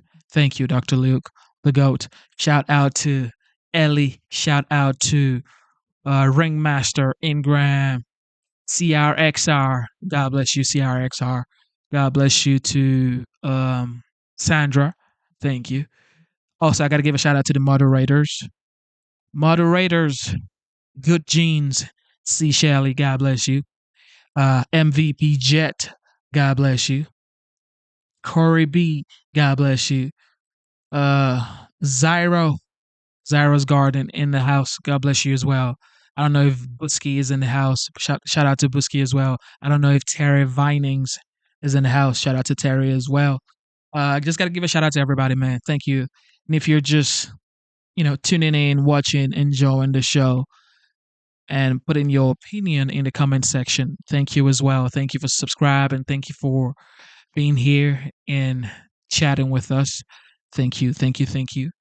What else? Shout out to law enforcement officers. Shout out to Ice Baby. Shout out to the veterans. Shout out to the military personnel. Without you guys, there would be no homeland. Thank you so much for your service. Thank you. I got to give a shout out to the fathers as well. Shout out to the fathers. Thank you for doing your daily duties, taking care of your family, providing, being a responsible human being in this society. God bless you. Thank you. It's not easy, but you do it anyway. So shout out to the fathers. I got to give a shout out to all the awesome daddies and fathers out there. Shout out to the mothers as well. You ladies have been doing a great job for centuries. So shout out to the mothers as well. What else? Life can be hard. A lot of people are going through so much, maybe loneliness or depression or grieving or financial issues or mental issues. A lot of people are going through a lot. So be kind to people. Be nice. Some people are like this close to losing it, and some people are living paycheck to paycheck or maybe one paycheck away from being homeless. So be nice to people. Be kind to people. If you can, give. If you can't, pray for people. Okay. You just never know what people are going through. All right. And God is your strength. Stay strong. Don't throw in the towel right now. Don't throw in the towel right now.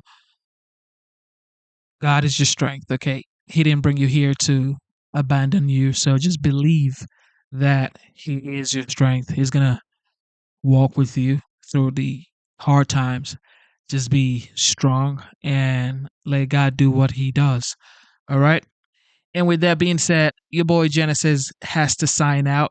I love you guys. It is currently 7:30 a.m. right now. And today's date is the 14th of August 2025. Straight from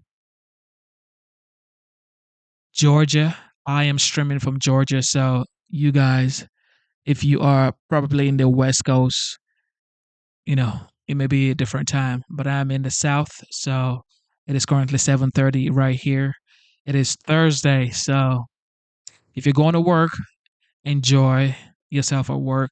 Good luck, and may God bless the work of your hands. And yeah, with that being said, I gotta go. I love you guys. It is your boy Genesis, and you are currently tuned into The Genesis Show.